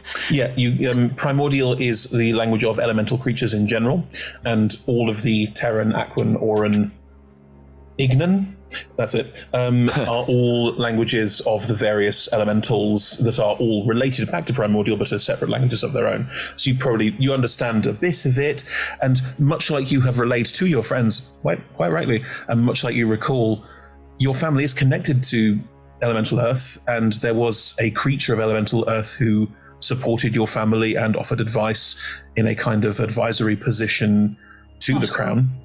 Sorry? Not a cult. Not convinced yet. Okay, aside from all of the jokes amongst party members, no, it wasn't a cult. No, it was just a very powerful, magical person that had a lot of power over your parents. It's probably fine. Not a cult at all. It's not a cult. Just, Abusive power. It's different. Yeah. There's a big overlap in the Venn diagram, but they don't have to be exactly the same. That's true. Are you aware that you speak Draconic? No. Yeah. Oh, wow. As you trace your hands over all of this and go, this was important, and I took it with me. Not sure why, but there's that sort of feeling of like, it's important that I have this. I don't know why it's important, but it's important. You get that lovely, it's very calm, very still, tracing over the stylings and the etchings of it, and you suddenly realize, for the first time, that if you look at it in a certain angle, this unworked stone doesn't look unworked at all. It's like it's hiding an image inside it. Look at it from the right angle, it looks like something else. Cool. And you swear you see this lizard-like eye Skinky. that suddenly turns, looks at you, and blinks, and then you realise you just nodded off slightly for a second. Weird dreams. Fascinating. Looking back at the hammer, you can still see that there is some kind of similar thing there, but it doesn't move. If you poke it in its lizard-like eye, nothing happens. It's a hammer. Just a hammer. Look, are you asleep? No. Good. Sorry. As a name of shared rooms on holidays. Ed, are you asleep? No, it's the absolute Ed reaction to, of course I was, you asshole. It was exactly what I was. Are you sure you look like you might have just been asleep? No. What were you, what were you wanting to say? I just, when you hit things, what do you fight with? Oh, my mace. It's supposed to be the weapon that doesn't draw blood. My people don't approve of blood being drawn. The problem is that if you hit someone with a mace and fracture their skull, they're destined for a much longer and worse death. Sorry, yes, my mace is the answer. That's very bad logic. Going, I will kill you, but hey, I didn't break the skin doesn't seem... Exactly. I've been thinking about them a lot, and I don't think I should have... Well, they were just my entire world for such a long time, and they said that I was going away to school to learn. I just didn't realize it would quite be like this. No. I can't imagine what that must be like to not completely trust your family, but it sounds difficult. Why do you want to be a father? That was your first, that was a big leap. Sorry, we don't know each other. You don't, so I'm being very rude. It's okay. No, I'm just very fascinated by newborn things. And I would very much like to have my own newborn thing at some point. But I thought if I was dead, that wouldn't really be possible. That's silly. All you have to do to have a baby is just marry someone, and I'm sure you could persuade someone to marry you, even though you're not quite alive anymore. We'll see. That's why I was worried. A lot of my life has been built on certainties. Certainty of my family, certainty that all the decisions I'd made were the right ones. And now, not through any decision, but just through life. Life's gone. Are your family sort of important? Do they expect you to do all the things they do? Or Yes, very, very much so. They are, there's a lot of, my family talk about the way, which is, now I think about it, their way. And they don't want people to not do things the right way. And, I wanted to do it their way for a very long time. I suppose I still want to do it their way, but I don't know if I'll be allowed to. That's the problem. If they won't let you, shouldn't you find a better way? That's what I mean. They talk about the way. That is the way. That way, or the highway. That's not right, but you know what I mean. That sounds... I can't... My parents are very... Go be yourself and we'll support you in everything you do, and we're just really proud of you, no matter who you are or what you do. That sounds really difficult. Yours sounds chaotic. Oh, it's chaotic but wonderful. Yes, chaotic. No order or quiet anywhere, just lots of running around and games and laughing. I'm not sure I could deal with that, but I'd like to try. You'll have to come and visit when we get home. Yes, no, the watchword of my family is serenity. Oh, that sounds very... It just means everyone has to be quiet. Yes. Which I have to say is nice, but it also means you can't really speak for yourself. Yes, not being able to speak for yourself and say what you want would be challenging. Well, I could always speak for myself, but that's because I was the eldest child of the family, so I was... You are a proper grown-up. I'm the youngest. Really? Mm. You seem very... Why did they send the youngest? Because my older siblings had more important roles to fill at home. Oh my God. Right. Yes. Your family and mine are very, very different. But I hope we can learn from each other. Because there are obviously lots of different ways. And I don't think I just want that way. Well, I will happily show you my family's way of just love and acceptance. Yes. That sounds wonderful. You were sleeping and you want quiet, and I'm talking at you. It's okay. Just when you look at your mace and think, yes. Does it ever look back? No. Yeah, of course not. That would be really silly. Cool, good night. Wait, all right. And now Vuk will not be able to get to sleep for a while, but will not want to say anything. You look at your mace, see if it has an eye. Yes, no, the whole thing. It doesn't. Yeah, I know. As far as you know. Look. Talk to me about your god. Sylvanas. Yeah. Tell me about Sylvanas and tell me about what your relationship with Sylvanas is like. Do you actively pray before going to bed, before waking up? Do you have a process by which you commune with Sylvanas? Because... Before waking up? That would be impressive. You know what I mean. I know what you mean.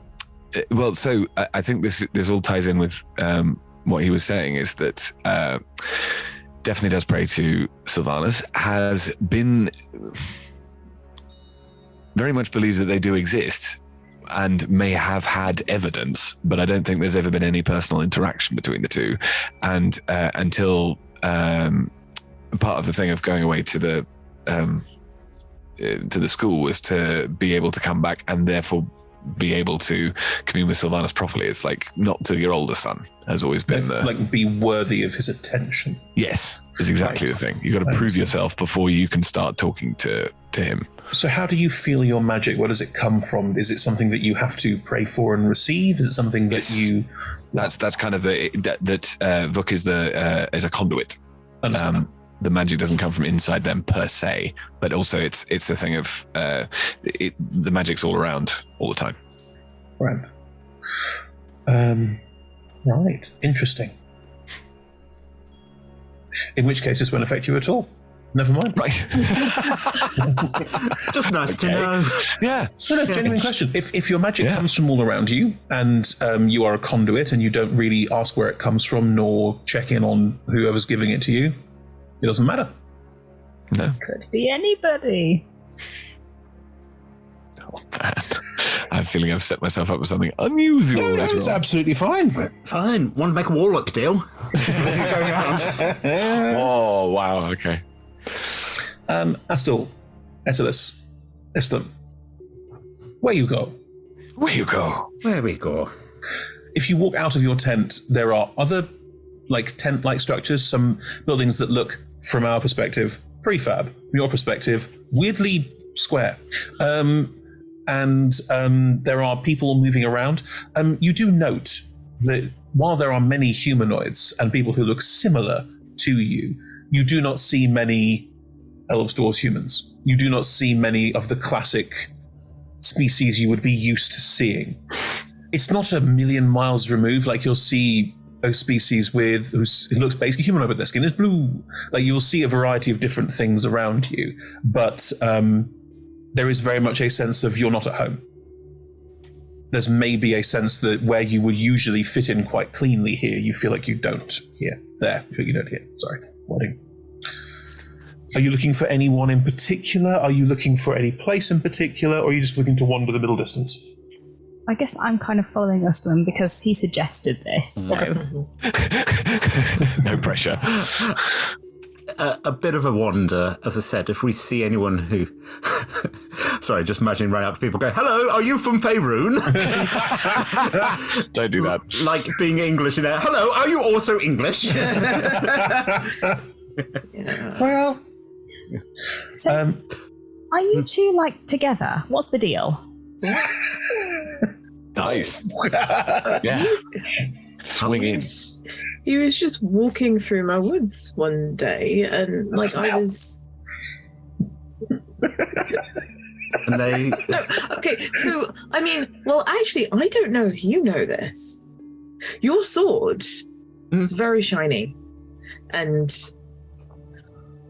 I quite liked it, and I thought that it should be mine. So I may have taken it once or twice, but it kept going back to you, and I couldn't work out why. And so you started following me, and yeah, but then I introduced myself eventually. You're stalking Uslan because you want to steal his sword. Well, I did, but Uslan was very connected to his sword, so it wouldn't be right to do that. Do you think it still works? If someone steals it now, do you think it still goes back? Do you want to try? See, the thing is, it's not really I could borrow it just to hold on to and then see if it goes back to you in the same way. But I would give it back to you when you wanted it. In a couple of weeks. I'm just very glad that the sword didn't decide to consume you or something. It seemed bizarrely okay with that. I guess it knew it was going to get back to me eventually. So I suppose in that, the voice was decent in that way, at least for not chopping your hands off or anything, but... that is... I guess we should experiment and see if it still works, because obviously you can't hear it anymore, so No. Maybe it's lost its magic. Well, again, yeah, no. Hey, it's a big day for experiments. We're just going to keep trying things. Yeah. Did I suggest too many experiments? Mum sometimes says I should not use people as experiments. It's not fair. So if I did that, I'm sorry. No, I'm okay with being experimented. Pauses. Nice. I am also interested what will happen with this. If you are willing to help me, I would appreciate it. There you go. Well, Etulus is keen to hold it for a bit. Well, I mean, I can. I don't I know. Just sort of. I guess it's not really fair to say that because you were someone that I didn't know and were walking through my woods, and I had. Well, the thing is, I'd never seen anyone like you before, and not just. I guess there was no one like my age around, and I guess at first it was about the sword, and then it was like, oh, there's a person that is my age. And then I said, hey, I'm going to go to a magic school. Do you want to come too? And then this. If I'm honest, that was just because of the sword, and also because you were a person that was my age. I wasn't really fussed about the magic school, and now. I'm sorry? Is that going to make... It's not your fault. I mean, it's not... It's not your fault. Such a weird domestic. Yeah, it's not my fault, but I'm glad you don't blame No, me. it was absolutely Keek's fault. I think it was Keek's fault. Yeah. Yeah. And maybe a little bit my fault. I think it was mostly Keek's fault. Yeah. Yeah. Let's blame Keek, because Keek isn't here to defend themselves. Keek was very blasé about us going home when we could see those really broken ships right in front of us. I've met people who do that sort of thing where they're like, I'm amazing, I'm a genius, and, I'll take whatever risks and don't think about the... Yeah, we don't know anyone like that at all. No. Good. I mean, my uncle who paid for this, he's intense. He's got walls of plans and things. And he doesn't sounds eat either. Really cool. He is actually kind of cool, really. He'll be very surprised when I come back. He'll be things to tell him. As you're all chatting, you round a corner and you get a very strong. You get a very strong smell of plum. And as you do, a floating disc with eye stalks and tendrils underneath will come floating over to all of you and will just be like plum, kumquat, lemon. You get all of these different flavors just bursting all around of you as smell. And so you get, I am terribly sorry. I forgot that you do this talking. You're from home. You're from home. Hello. Hi. You're from home. How is the old Faerun? How's it doing? Is it still dark and dank and full of caves? Not so much. Yeah. No, is it not? I'm sure there are dark, dank caves, but not where we're from. Oh, you're from a different bit. Well, that's all right. At least we're from. It's good. Everyone here is from very strange places, which is interesting and fascinating and lovely to find out more. But also, on a certain level, you do miss the familiar faces of home, don't you? Yes. Well, we've just got here, so we haven't quite got a chance to fully miss it yet. But you haven't taken it all in, as I say. No. Why sorry. My name's Uslim. My name's Uslim. Uslim Din. Uslim. Pleasure to meet you. Balthazar. Nice to meet you, Balthazar. Balthazar. And you are, please. Balthazar. Etulus of the Greenwood Grove. Etulus, absolute pleasure. Astariel, but you can call me Astel or Asta, whatever you prefer. Astel, lovely to meet you. Marvelous. I would say, could I take you out for a drink and catch up on home? But it's not really possible here. So, would you be open to finding a nice place to sit and chat about home? Would that be of interest? Yes. How long have you been here? Because as I said, about a year now. You would actually be very. As I said, we've been here a couple of hours, so having someone who can kind of. No. Oh dear. Yeah. No. That was an incident. I'm sorry. Thank you. We're look, Scats dealing with it the best we can. There's a lot to take in. Yeah, no, we almost got consumed by little skittery things. Oh, yes, the things of the Sevet person. Yeah, not great. Not great, yes. I thought it was quite cute. It just wanted some trousers. Yes. That's why Etulus is wearing shorts now. Yes. Oh! Sorry, I don't think much about it. My species don't tend to wear clothing that often, so I don't tend to think about it that often, but I can see that they are shorts. Yes, they are shorts. Noted. There's nice seating near the window. That's what we call it here, the window, where you can see out onto the world below. And that's a nice place to sit and relax if you'd be so kind. You don't have to. You'd just be regaling a garrulous old flump with some tales of their home. That's all it would be. So you don't need to. We've got things to do and places to be.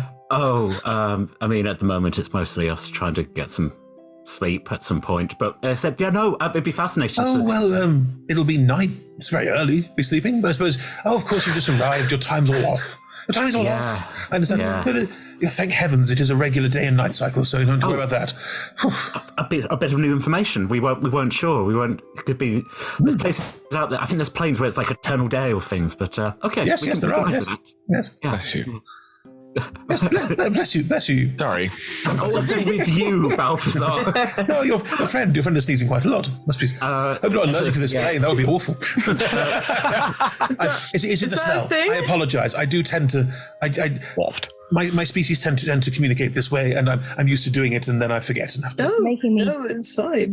Desperately want fruit. Yeah. Desperately want what? Fruit. Yeah. It's very fruity. Lots and lots of fruity smells. Is this what you do so that people kind of who miss the fruit can come smell the fruit? You know, sounds like a euphemism or something. No one has ever asked, but I'd be happy to provide that service if that's something you'll be looking for.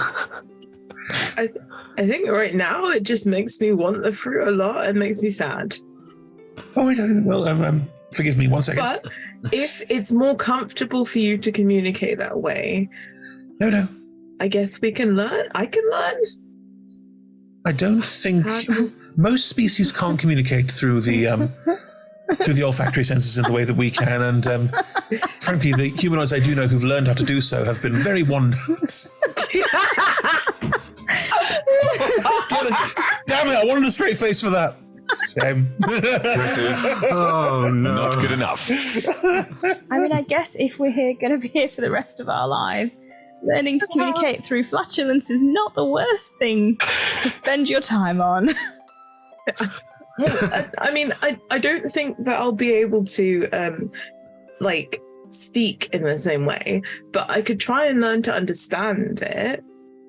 Well, what a very kind offer. It's very generous of you. This is perfectly fine, and I don't want to make you feel like you want things that you can't have. So I will rein it in, and the smell has been lessening slightly during this part of the conversation. I will rein it in unless you specifically ask for it. How's that for a deal? Okay. Right. Please come. Let me show you the sights. We do pass over. We seem to be passing over similar areas. I have noticed over about year or so I've been here that we have a little catalogue, you see, and you can see the certain landmarks that we always return to. So I think we're sort of doing who knows, some kind of loop or maybe some kind of circular motion. I don't know. Who's just that? Okay. Interesting. I mean, has anyone sketched out or made a thing of what places you go over? It's often very hard to see. You see the cloud layer. I'll show you. And if you all head towards the window, as it is called, you'll be able to see out and over this wide space. See the cloud layer below. Looking down, the cloud layer, none of you are experts at this, but you would guess the cloud layer is a good 300-400 feet beneath you at this point.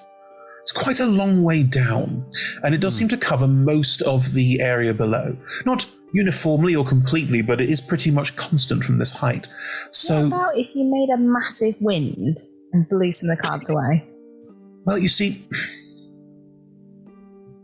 people have tried to leave before, and I don't know if they made it or not, because they don't come back. I was just thinking something you could see. Or if you had a friend who was a bird and you could send the bird below the cloud layer and see through their eyes. Interesting. We've never done that, so I don't know what that would be like. But we don't have anyone who can do that. No one who can do that. Seems very specific. Yeah. Super, super specific. No, I came with... well, I wasn't the only one to survive. Much like yourselves, you have others. But all of them, because we can fly, obviously, floats off the ground, it's constantly floating. They left. They just went, well, we don't need to be here. We can go and explore, and they didn't come back. So I don't know if. Why did you decide to stay for your people left? I saw the people here and their plight, and I wanted to make sure I was here and in support of them. What do you do? Do you heal? Do you produce food? Or what's your skills, Balthazar? Well, I'm a very good talker. Very good at welcoming people. I'm good at that too. I tell good stories. People tell me. Obviously, I'm good at communicating with a lot of people over a long. So I can storytell over a wide number of people, which is very useful in a group of 50 or so. Yes, I am. Well, again, I'm friendly smiling. I'm like, yep, you're doing great. Going. Which is weird from like a little demon boy. Like, I don't really. It's useful to have those kind of skills because, like, we were thinking about our skills, and we're more of the kind of go out and do things, but it's really nice to have people who can tell stories and keep people entertained because that's really important too. Yeah. Well, I am. Yes. No, absolutely. Astle was intending to be supportive with that statement. Yeah, I think we were all trying to be nice, and that we've now given them a crack. I think this is just a thing that my characters do. I also don't consume a huge amount of food because most of my diet is from the air. So, it's very noble of you to stay and try and help. It's noble. Well, noble's very high-minded. I don't think of myself as high-minded. No, it was more. I just thought they needed support, and I wanted to support them. It felt necessary and important. Like you're doing for us now. Yes, appreciate it. Exactly. You've reached out and you've been kind to us. Everyone actually has been nice to us so far, but well, they're all very nice here. I think honestly, I think that because this whole you can't die business, I think that shocks them a bit. I think there's that sense of well, why would I be mean-spirited? Because all I'll do is you can't kill your problems. That's a turn of phrase people use down here. I don't think we were prone to killing our problems previously. No, but if you will, we're from the same sort of space. You'll probably understand this analogy. When you're in a cave and something enters your cave, and you don't want it in your cave, you can try and shoo it away, but it might stay anyway, or you can, well, in my species' case, breathe acid on it until it is dead. Damn it, straight face. Sorry. That was amazing. For me, not you, for me. Got you. You breathe acid on it until it's dead, and then it stops being a problem, you see? You can't do that here. Because then the thing gets up and goes, why the hell did you do that? And sorry, probably shouldn't have done that. And then they go, yeah, too right. And then they're still in your space, and you haven't got rid of the problem, you just exacerbated it. Right, so what you're saying is we probably shouldn't try and kill things here. Well, no, you can. People do, but they tend to find more permanent methods of removing bodies, or like Sevid likes to drop people off the sink. That's oh boy. Wait, okay. Okay. That's their method of removing problems. Okay. Well. I'm feeling very tired. Maybe we should. Oh, well, another time. I'm always here. No. Yeah, thank you, Balthazar. So nice to see friends from home. Yes. No.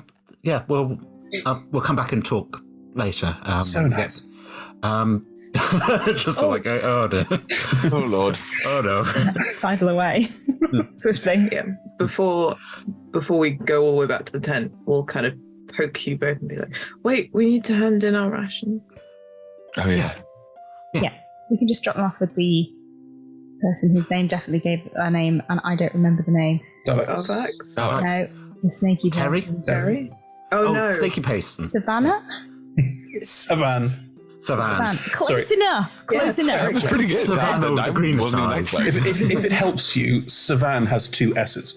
Savan. Snake. That's not going to help me remember it now. Okay. Helps me. There's like a pile in the middle, isn't there? So we can just go give. There is a place in the middle where you first saw Darvax helping hand stuff out that was being brought back by people after presumably going to get stuff during the day.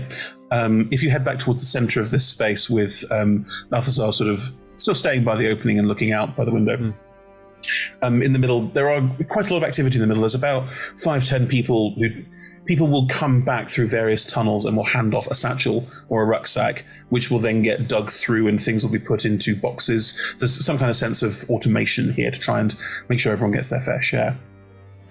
If you head over to them, the person currently putting things into boxes is it looks like a starfish. It is a 5-limbed creature with a central sort of plant head. Yeah. Well, it's not a spike, it's more of sort of a plant head. But the head, instead of like a flower at the top, is just eyes on the ends of tentacles. And the arms are doing a lot of like very quick hacking and moving. That's quite hectic. As you move over, hello, can I help you? A sort of couple of spaces around, leaves around the middle of it seem to sort of form a sort of mouth-style thing. Hello? I don't know you. Can I help you? No, we're new.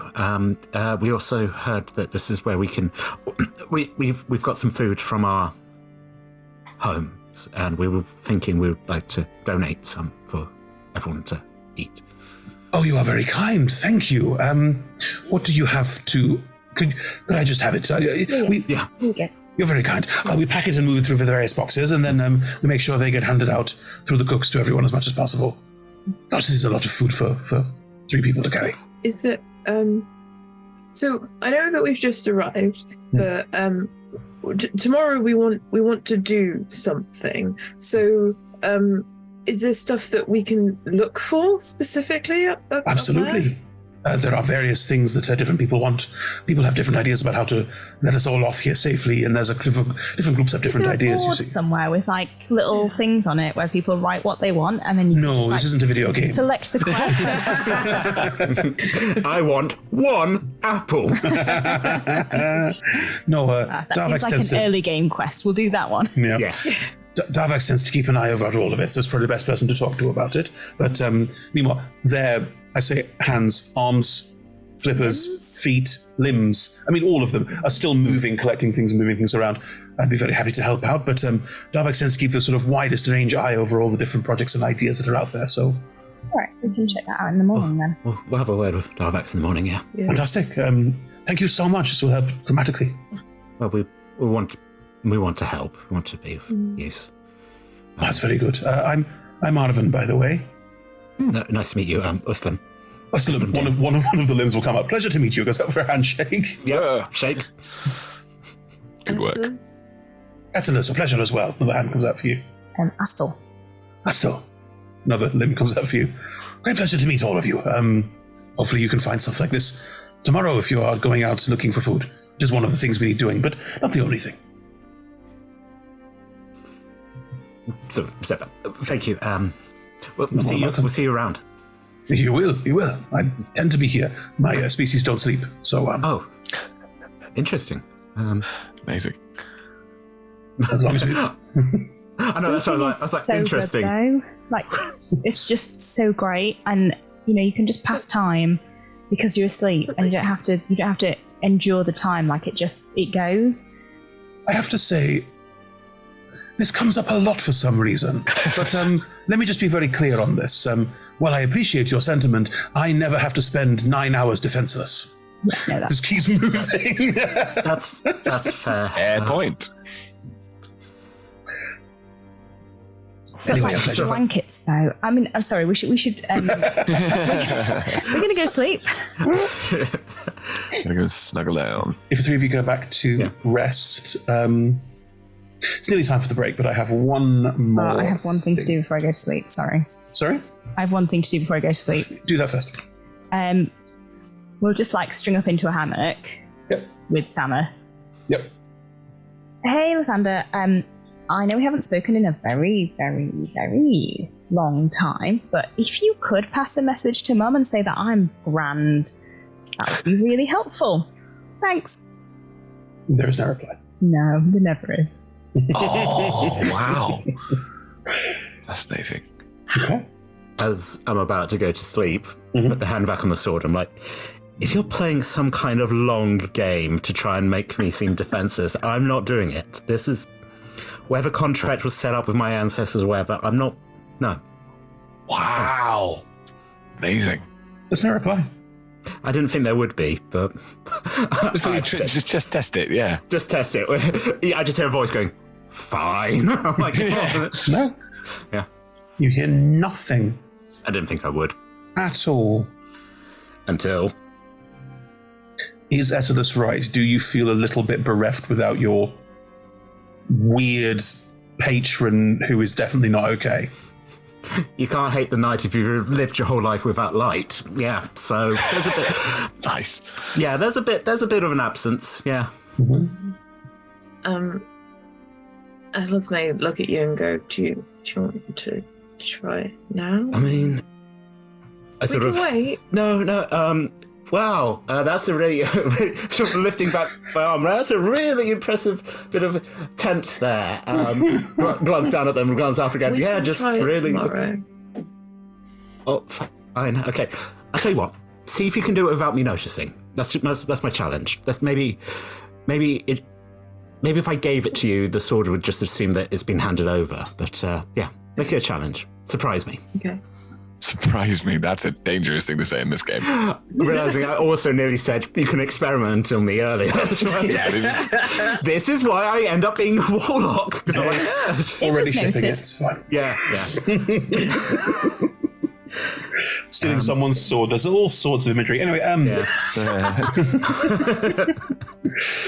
right. Tom. Yeah.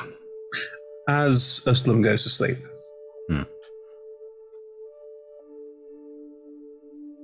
Do you tend to dream much? Yeah, quite vividly. Yeah. How does the complete absence of dream feel?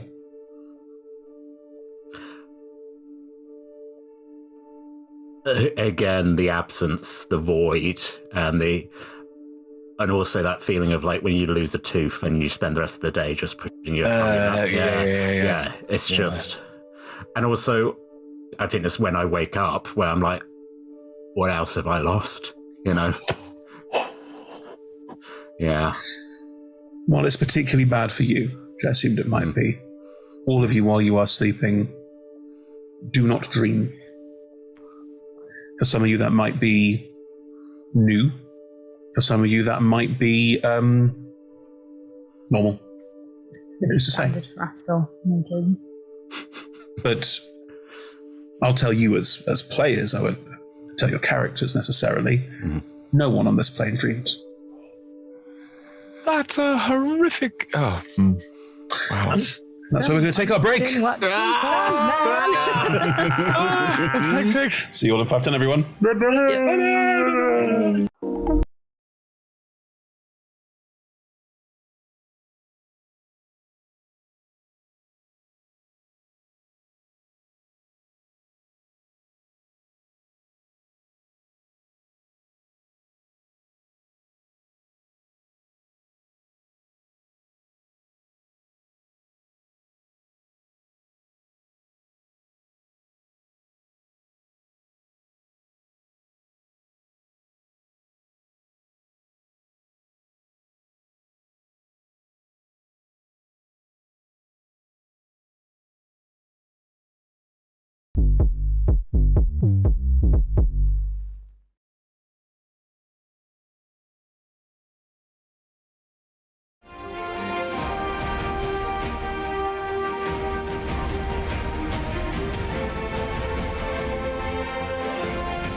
We are delighted to be sponsored by HeroForge. HeroForge offers fully customizable tabletop minis with dozens of fantasy species and thousands of parts to choose from. You can see all of the minis that we designed for this stream in the overlay, and they animate when we enter the combat, so look out for that. Hero Forge are fantastic, so do check out the Pro membership where you can get premium access to features ahead of time, and beta access to things, and all sorts of cool stuff that just makes your life a lot easier. And you can check them out at heroforge.com.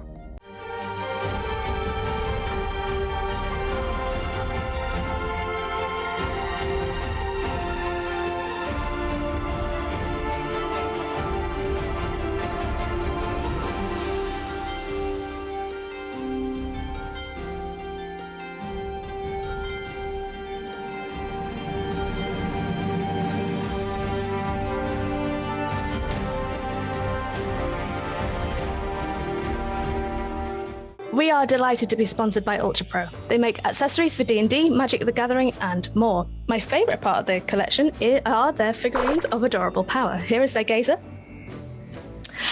They also make other things such as deck boxes if you play Magic the Gathering. You can find all of Ultra Pro stuff at ultrapro.com.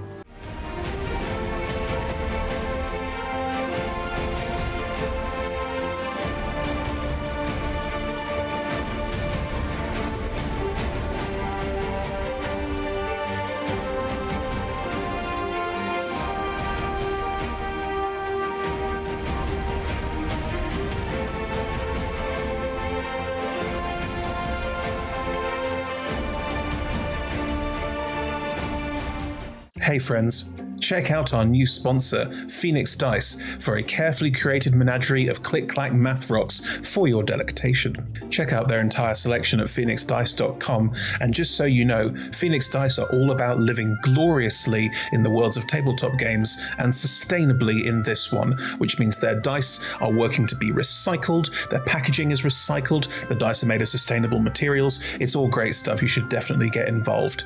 You can also join us today in chat with a chance to be in a raffle and win some Phoenix Dice of your own. Just put !dice into chat and you'll be in with a chance to win.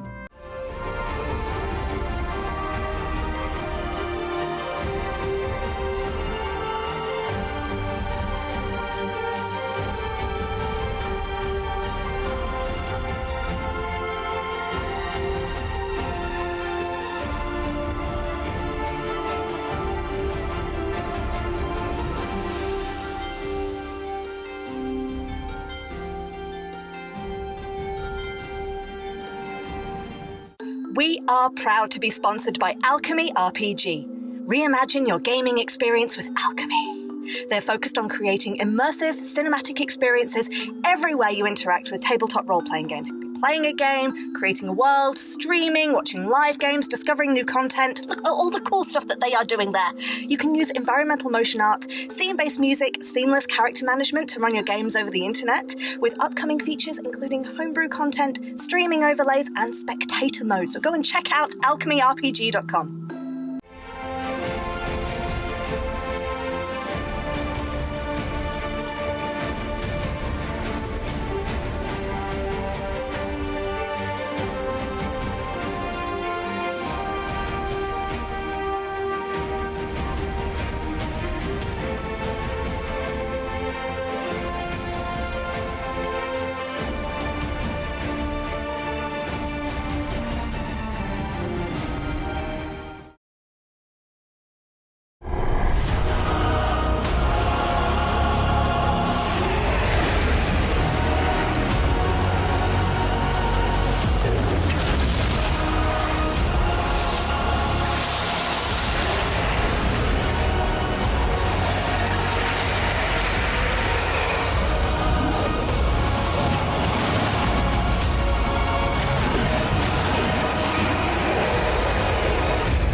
We're delighted to be supported by Idle Champions of the Forgotten Realms, a Dungeons & Dragons strategy video game that brings together D&D characters from novels, adventures, and multiple live streams into a single grand adventure.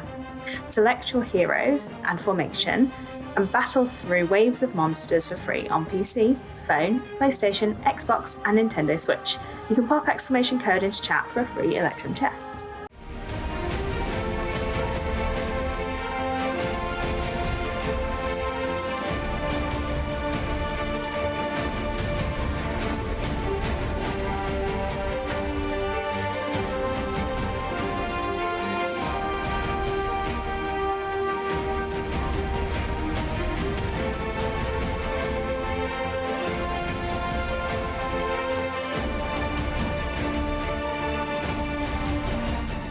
We're delighted to be supported by Neverwinter. In Neverwinter, explore and defend one of the most beautiful cities from Dungeons & Dragons' Forgotten Realms campaign setting as it rises from the ashes of destruction.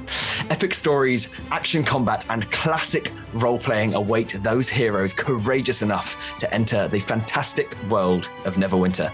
Neverwinter is completely free to play, so set yourself up an account today and pop !NW gift into chat for a link to a free gift.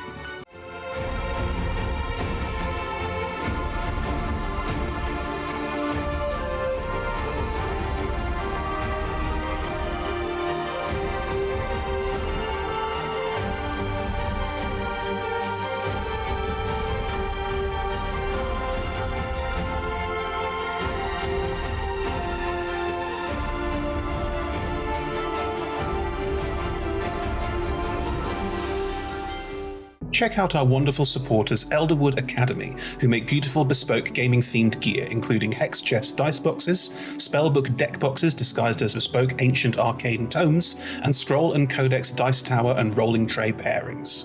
Make your own with their online designer at elderwoodacademy.com.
And welcome back, everybody, to the second half.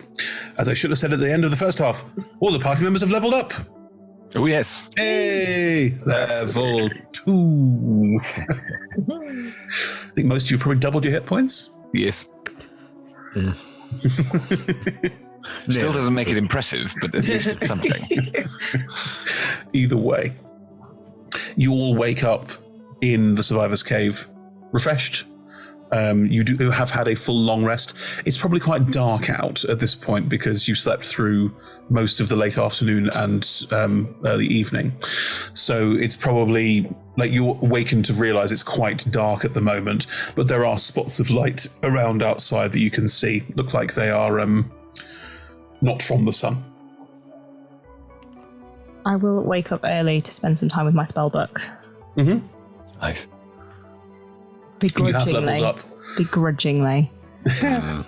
You have leveled up, so there is... I figure out 2 new spells. You figure out some new spells, yeah. Yeah. Is there any sort of story beat behind that, or is that just I sit with my book and I learn my new spells and then I put my book down? I don't like books and I move on with my life. Mutter the entire time, like grumpily, because there's no coffee and I'm up early. There's no coffee. That's very true. I think Atlas will probably get up around the same time as you, which is just earlier than the rest of them, and is going to look over at Islam's sword and go, Ooh. okay. Here we go. And we'll go hide it somewhere, maybe? Or Are you hiding this from Astor at all? well, no, because Astor was there yesterday when we were like, we should try this out and experiment. Astor, Atlas gets up and is very clearly looking at Islam's sword with a kind of, okay, it's go time. Maybe just like throw it out the hole. No, but I mean that would be mean. Like at this point, like I did say I would give it back. Right. So maybe like, if it doesn't already like go back the same way, you could put it in the pile of food. But then, do you think? See, I didn't consider. What if somebody else decides that it's theirs now? Maybe you just hold it. Maybe you just sit on your bed and hold it. But like it only kind of went back when like I was away from. We could wrap it in my hammock. We could try that, or maybe. How big is the kind of area outside of the? The cave comfortably holds 50 people. The cave itself is clearly naturally formed, but there are bits of rubble throughout it because people have been using the space and putting stuff up in the space. There's plenty of nooks and crannies you could hide something in if you wanted to. Loads of space. Okay. You don't know if anyone else would also find it in that nook or nook cranny, but see what happens. Oh, actually, can I borrow it for a sec before you See, I don't know about. Are you wanting to do something? Because I feel like that's something you have to ask. I was just going to cast a spell on it to figure out if it's magical or if it's got like ill intentions. I mean, that does sound like a good idea, but also I think doing that without checking with Ursum if it's okay is probably not okay. But then if I find out something scary, I never have to tell him. He never has to know. No, but it's his sword, so we should tell him. I don't know, it's a bit rich coming from me given the fact that I did try to steal it initially a lot. But I'm not anymore. Apart from right now. Well, no. This is a one-off thing. Like okay, apart from like now, yes. But he said that I could to experiment. To experiment? He said he was happy to participate in the experiment. And many experiments, you know. It wouldn't harm anything. I guess. God, Astley's a prick. Sorry, everyone. No, it's totally fine. I guess. Okay, but like, if it's bad, you do have to tell him. Right. But we can do it together, so it's not so bad. Okay. Not so bad. Go on then. So we'll give Assel the sword. Please, sleight of hand check. Yes, that. Forgot. Important. Do I use the physical dice or the digital dice? Whatever you want. Digital dice always hate me. Nah. And then I'm going to roll the new dice. It's going to hate me too. Oh no, it does not. That is an 18 on the dice plus a 4. No, yeah, Nice. plus a 4. Yeah, so 22. Tom, in fairness to you now, you're welcome to roll me a con save to wake up. The DC is 22. I'm gonna roll it. I don't want to wake up, but I just think it's funny if I just like try harder. I'm like, if you wake up, then it's great for Atlas because then they can ask you about the spell. It is an 18. I'm too busy not dreaming.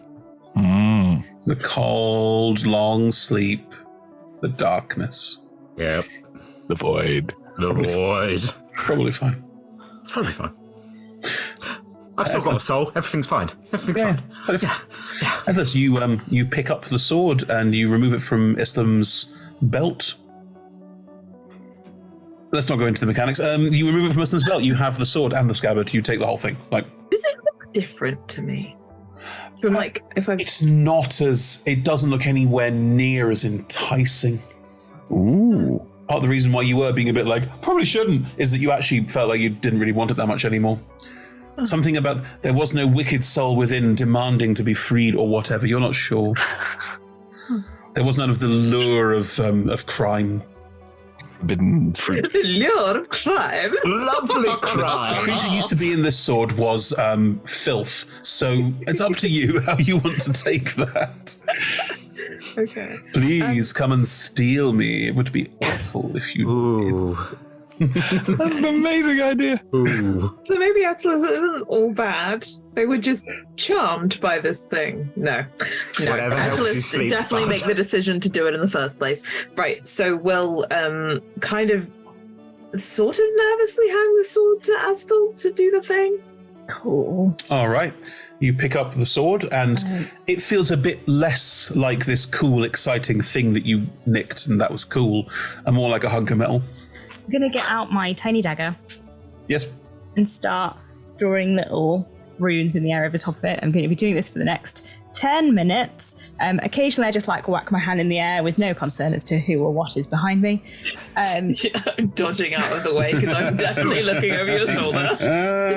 That's brilliant. What are you casting? Identify. Grand. Ooh.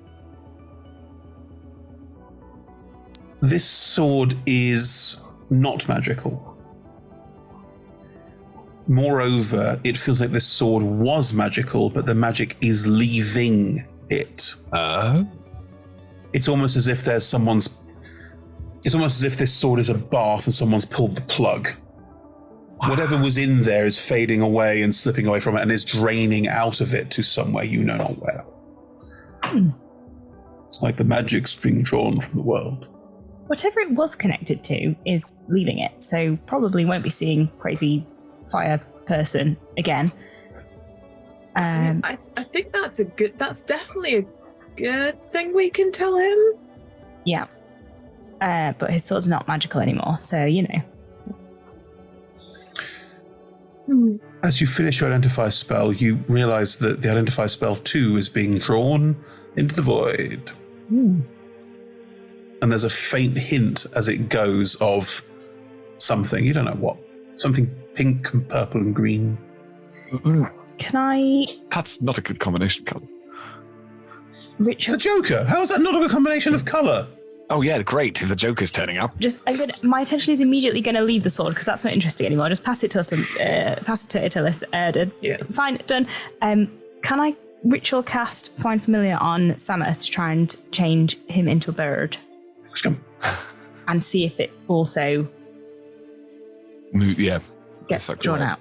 No, not at all. You cast your spell as you would usually, and Samus, what kind of bird? With good eyes.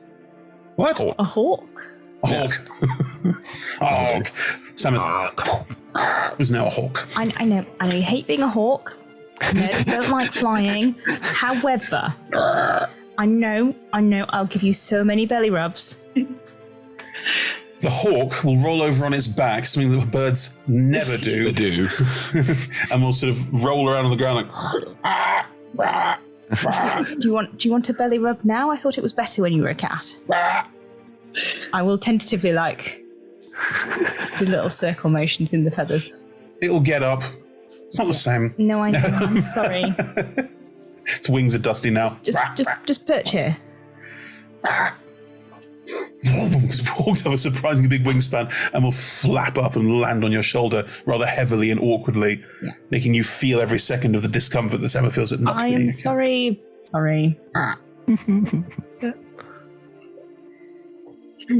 I guess I'll go hide this. Oh, actually, do you have? Can you make a note to be like, this is Islam's, and then we can put it on so that no one I can decides sort of, I'll pull the tiniest corner out of my spellbook because I'm concerned about how much paper there's going to be here, and just write in like tiny, tiny letters like Uslam's sword. There you go. Okay. Well, I'll figure a way to stick this on, and then we'll kind of go out of the tent and look for a place to hide it. As you move the sword out of the tent, it does... You feel a little sort of like tingle of the excitement of last time you did this. Oh, it is still there. Huh. Oh. The sword has a faint sort of pinky, greeny, purpley shimmer over it briefly that you wouldn't associate with magic, you associate with glinting of light. Wow. I mean, it's not as pretty, but it's still kind of... It's fine. We'll go and look for somewhere to hide it. Roll me a... investigation check, please. Gonna hide it in the shittest place. No, not in the toilets. Throw it out the window. No, like a 3 level of place. Oh, Like, roll a 3. yes. Wow. I know, right? It's going to be It's above behind the door. the tent where you're sleeping. Yeah. It's not a good hiding place. It is a terrible hiding place. Like, if you walk out of the tent and wander around, not even carefully at all, you'd see it. It's out of sight, basically. Vaguely.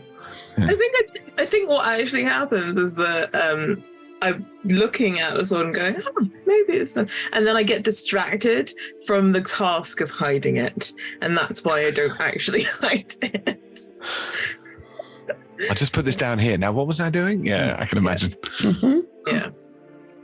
That's a very me thing to do. Okay. Yeah. So I'll then come back in and go, okay. But like very quickly. Yeah, it's fine. It's all and done. then start going through my things. Mm-hmm. What's everyone else doing in terms of... Thanks, Pickle. What's everyone else doing in terms of getting up? Cleo will spend a bit more time looking at her Warhammer, seeing if it looks back at her this morning. You saw where the eye was, and you can now see that the design incorporates this eye. You can only see from certain angles. But no, the flat head is still flat, the pointy end's still pointy. You don't really have like a specific, it's now totally different. It's more of a, small detail. It doesn't blink or wink, although to be honest, it's only one eye. How could you tell? And is it reasonable to say that having spent so long getting to know it a little better, I'm feeling like a bit more comfortable with the balance and the weighting? Yes, and yes. I wouldn't be quite so close to falling over next time we had a fight. Yes, I think it's fair to say that you've leveled up. Thank you. Yes, but I do role play, Chris. Oh, I'm so sorry. It's fair to say that you've achieved greater sense of understanding of how your weapon functions. You feel it in your heart that you have a better understanding of its width. As you swing it a few times through the air, you can feel it move through the air with weight and Why purpose. are we concerned about the girth of the Warhammer? I would really like to. Are we not? Somewhere. Handle. You gotta... Nope, everything you say is Becky, it was. Okay. It's a good hammer. It's a good hammer. Yeah. I've just discovered that familiars can be celestial, so my familiar is a celestial. Oh gosh. Okay. Cute. Angel cat. Oh. Angel's alive right now. At the moment. Yeah, but he's a cat in his soul, right? 9 souls? Don't know. Just one. Right. What's everyone else doing in terms of getting up? Is anyone else getting up early? Yeah, Vuk certainly isn't. Yeah. This is a commonality between all my characters. I think they're all very late risers. I think it's just because it's like me. What your character said, yeah. Anyone else? I roll over to my side, don't feel anything digging in, and I'm like, oh, okay. Just, it's happened already. It's happened. I slightly open my eye, and I realise I can see a lot better than I could before I went to bed. I'm like, huh. It's How almost weird. My eyesight got better overnight. Yeah, it's almost like it doubled somehow in the darkness. Oh, well, okay. And I go back to sleep. All right, since we're all asking for this, Tom, in roleplay terms, it's not so much that you see better, it's that you could always see that well. Just that now the mists have cleared from your vision as you get a better understanding of what you see. Because it's not what you see, it's how you see. What the fuck? The Joker's like, I'm not letting you see everything. I'm like, thank you, Joker. Yes, when you picture the Joker. I mean, give me time. I could swear myself to the Joker. Who knows? This is a worrying development, Tom. Please. Yeah. Okay. Cleo's up and looking at the hammer and feeling a bit more confident with it. That's good. Vuk and Ustam are late risers. The three of you who are not late risers, what would you do while there's these two slackerbirds lie around? I'm going to go to the hole and try and do a bit of the window. It's called the window. It's not called the hole. And yet we are calling it the hole. Do you want to come, Cleo? I'm going to go have a look at what's down below. What, through the hole? Are you going to push me out? No, I'm going to send Samuel. And then he's going to do a bit of a fly round. And then I'm going to quickly turn him back into a cat because he hates being a bird. That sounds fun. Yeah. That is the entire plan, Chris. Right. Atlas, are you going with them?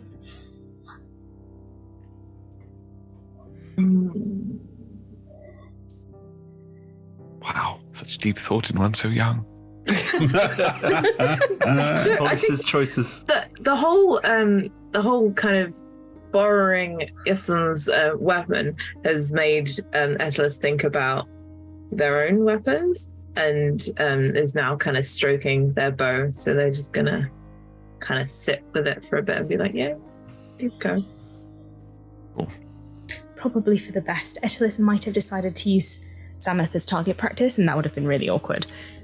I would never. I was joking. Okay. Why is there a bird? I think Atlas is just very unsure about you sometimes. Just because it's like, yeah. What? Using humour to cover up deeper feelings? No. What? Right. Cleo, Asta, you head for the window. It's not, though, is it? It is. Outside it is dark because it is the middle of the night. Oh, I should have maybe made... As described. I should have maybe made an owl instead of a hawk. Chris, can I have made an owl, please? No, it's a hawk. Also, owls haven't got great eyesight. True. So, famously. Yeah. They can hear beautifully. Can you see Samuel? I can understand, Chris. Was that a yes or a no? It's a yes. Oh, great. Off you go, then. Look, Have a look. a yes is obviously a and a no is clear. Just say that's obvious. We all know. If you'd said, say it again. Go on, say it again, Anne. Can you see? We know that's a no. We all know that noise is a no, right? It's exactly the same. It is not. That's volume. I agree that there is definitely... I would get that, I think, but I'm weird. Why don't you just go have a bit of a circle, try and get below the clouds, then come back and tell me what you saw? I probably won't be able to see through your eyes because you're too far, and please don't die, because it takes a really long time to resummon you. Yeah. Jumps off and flies through the window. Cool. Right, well, we'll see him in a bit. How was your sleep? I didn't have any dreams, which was nice. Oh, I never have dreams. Do you normally dream? Yeah. Oh, like bad dreams? Aren't they all bad? I don't know. I've never had any. But I understand that people do have like nice dreams, like flying and falling off cliffs. No, I don't think so. I think that's great. I think that's a mistake. Oh, I think your dreams in your sleep, they're bad things. Oh, I'm sorry. No, I didn't. I just shut my eyes and then I opened them again and I had something. Nice. You do look less dinty. Thank you. What does dinty mean? Dented. Oh, I see. Sorry. But we can make it mean something else. Hey, you're looking rather dinty. Yorkshire. By the hole. Yeah. In Yorkshire. God, don't you look dinty? We met a very nice flump yesterday. Oh. I would recommend not getting drawn into conversation unless you've got a lot of time, though. I mean, are we in a hurry? Yes, we don't really want to stay here while the food runs out, do we? It's not in my plans. Like I said, we can still just jump off if it gets really bad. Why aren't we doing that? Etelis wants to stay and help people. Right. And I have to admit, I'm not thrilled about the idea of leaving like 50 people up here who are just slowly... Like, what do they do with their lives? They're stuck. But we don't have a plan for helping 50 people who are stuck. If we have a plan, then we should do it. But if our plan is to sit here and run out of food, that's not. The first thing we have to do is try and figure out what the problem is. Like, why do they have no food? Why are they stuck here? What's the deal with the weird robot guy? And, like, how do we help? And I think that should be our first port of call, because then once we know what the problem is, we can find a solution. I mean, it sounds like there's no food because nothing grows here, and it sounds like they're stuck here because none of them fly. But presumably we should find out what Scorpion Face wants, and Scorpion Face. That's good. Like if they had soil, presumably they could grow things because that's how things grow. But you'd need seeds or I don't really do living things very often, but no, it's not my forte either. But I'm sure we can find someone who does know. Like maybe Etelis. I mean, Etelis grew up in a tree. I feel like they might know. Probably our best bet. But also, like, if we can help them, that's good. And then if we get to the point where like we're going to starve tomorrow, we should leave. We could just go. Like you, Pickle. Off you go. Out the hole. Window. Speaking of, Samuel returns. Hello. How was it? What Samuel will communicate to you is that there's not a lot of nutshells around. Like, how far can Samuel go? As far as a hawk would? Yeah, there's restrictions to like how far I can see. Sure. So I'm not trying to look through his eyes, but he can just go away and then come back. Cool. Well, he flew quite a long way north, south, east, west, did a sort of, she would have no idea of compass direction. Flew quite a long way and did a loop. And there's not much around. There's a couple of other of these like earth floating island things, but Samuel doesn't understand how that works. There appear to be some more of those going down into the cloud layer, which Samus dipped into, but it's too dark to see anything right now. Okay. He did when Samus is him, isn't it? Yeah. Yeah. When he dipped below the cloud layer to look like beneath, it wasn't like city lights, nothing like that. It was just dark, which he associates with not a lot going on really, but he couldn't see very much. All right. Well, we'll try again when it's lighter. Going below. Do you mind staying as a hawk, or do you want me to make you a cat again? Understood. Again, I didn't use any words, but you know what I meant. With a cat-like growl, so... That was a bird-like growl. Birds also growl. Move. What's on planet Earth? Just bear with, I'm just going to make him a cat again. You look worried. It's just... This isn't normal for me, but it's normal for you, and that's fine. The cat, the hawk? You having a cat that turns into a hawk and you can change and talk to him and he's not really there.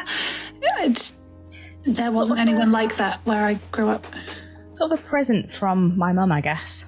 Like, when she arrived, she brought a cat with her. Arrived from where? Like the plane where she came from. What plane did she come from? The one where Lathander lives.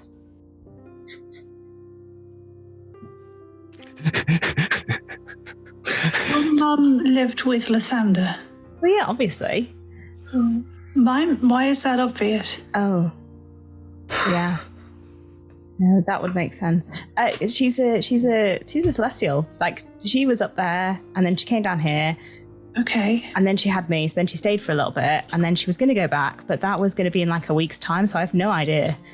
Like, she had to go back, so I guess she will have to go back, but, Why did she come? And does that make you a celestial?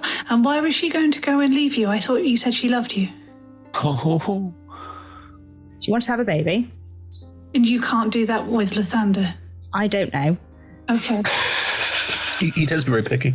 I presume she could have had a baby with Lathander, but like maybe she wanted like a someone else. And there weren't any other people on that plane. It was just her and Lathander. I've never asked her about it too much because like it's weird asking your parents about who they want to, make babies with. But and I don't know who they married, so it's no, I don't know who my dad is. So maybe it is Lathander, and I just don't know it. Oh. And like, she just decided to raise me on Earth for some bizarre reason. Anyway, it's fine because we just stayed in the temple. She did the miracle stuff. I slept mostly. Let's be honest. And then now I'm here. I don't have a lot of angel stuff though. Like I can't do the stuff she can do. I can't do that. Okay. Sorry for not knowing that. You seem like I should have known that already. No, I forgot that we've only known each other for like 10 hours. Yeah. And I feel like I know a lot about your family. You don't though, because every time I say anything about my family, you say something the opposite. I feel like if you want to lie about it, you should maybe do better. I don't tell. Telling lies is wrong. I don't tell lies. Uh-huh. It's really rude to call someone a liar when you don't even know them. Mm-hmm. You did that to me yesterday. I called you a liar, to be fair, but... I mean, woof you. You don't know anything at all about my family or me or where I'm from.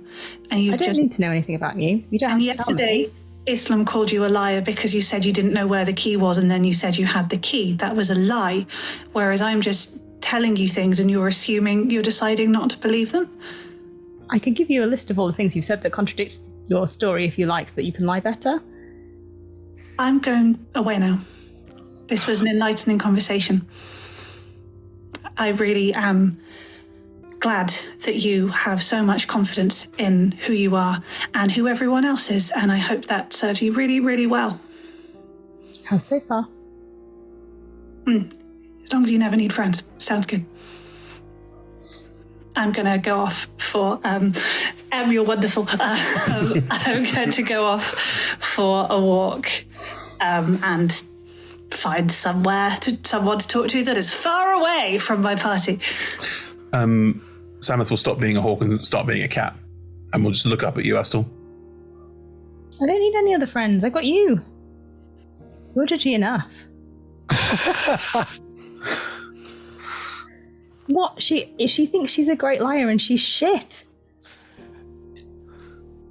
Okay, you can talk to Samith. I just have to do cool face expressions. Sorry, podcast listeners. There's some judgy cat action going on. Judgy cat action going on there. Snarky cat is what is happening.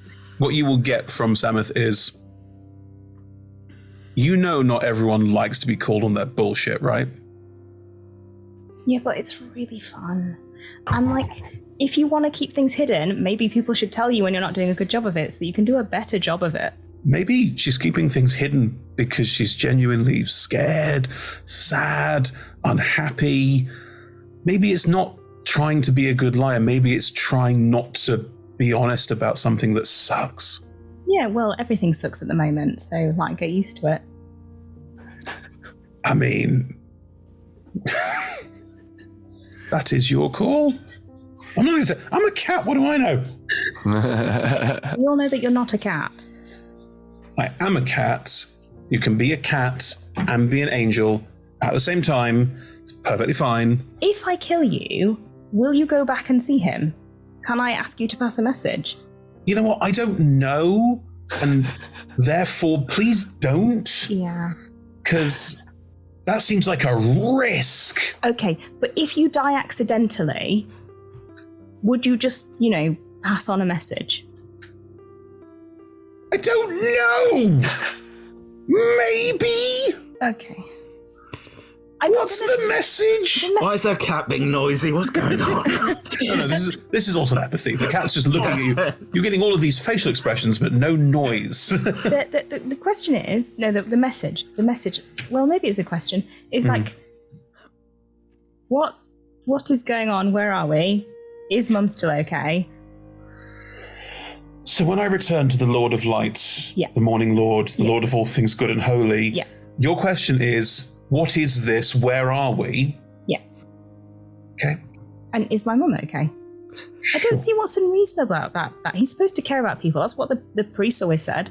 He's really nice. He loves everybody. He wants us to sing at 5 o'clock in the morning. All of those things can be true at the same time as being busy. That's all I'm saying. A lot of bad things in the world he has to deal with. Yeah, well, this is one of them. It's very selfish. Have you thought of that? I'm allowed to be selfish. I am me. Wow, yeah, okay. Also, it's not selfish, but you'd be passing the message on to my mum. I'm sure she's worried about me. Yeah, probably. Yeah. Wish I hadn't thought of that. That's rubbish. Okay. Like, I know your mum really well. We've been friends for a long time. Are you my dad? No. Okay. I just want to check. Whoa! And thus begins this side plot. Dear God, that was Freudian in a most You wonderful need way. to ask. If you don't ask, you don't find out. It's true. Yeah. No, if your mum and your dad were both Celestials, you'd be a Celestial and you're not. Yeah. Right. How do you know, though? Because you're part Celestial. Look at you. I'm also aware of the existence of your father. Not that I know who it is. Oh. But I'm aware that he existed. They existed at one point. So he's dead? I don't know. Okay. There were many potential people. I don't need to know. Oh, no. There's a long list. I regret asking you that. What we just imagine the situation. A lady turns up at your door and says, "Hello, I'm an angel. I'd like to have some children. Do you fancy it?" Unsurprisingly, there were a lot of people who said, "Yeah, that sounds great." I mean, that is a move. Like props to mum. That is a hardcore move. Isn't it though? Maybe I can try it when I'm a little bit older and maybe more glowy. Seemed to work pretty well. I don't want to have children. Anyway, I mean, like, this don't have to have children. We got sidetracked. We started off with you knew my Everybody did, mum apparently. really well. I do know your mum really well, to the extent to which I am sort of aware of her list. Go on. You were going to tell me something nice and soothing about my mum, and we accidentally ended up on her side, which sorry. I'm really unhappy about. Yeah. Before you were around. Yeah, no such time exists, but all right, carry on. I'm so close to leaving. My dude. Before you were around, your mum had a lot of responsibilities and commitments and things that were important. She gave up all of them for you. She needs to go back to them.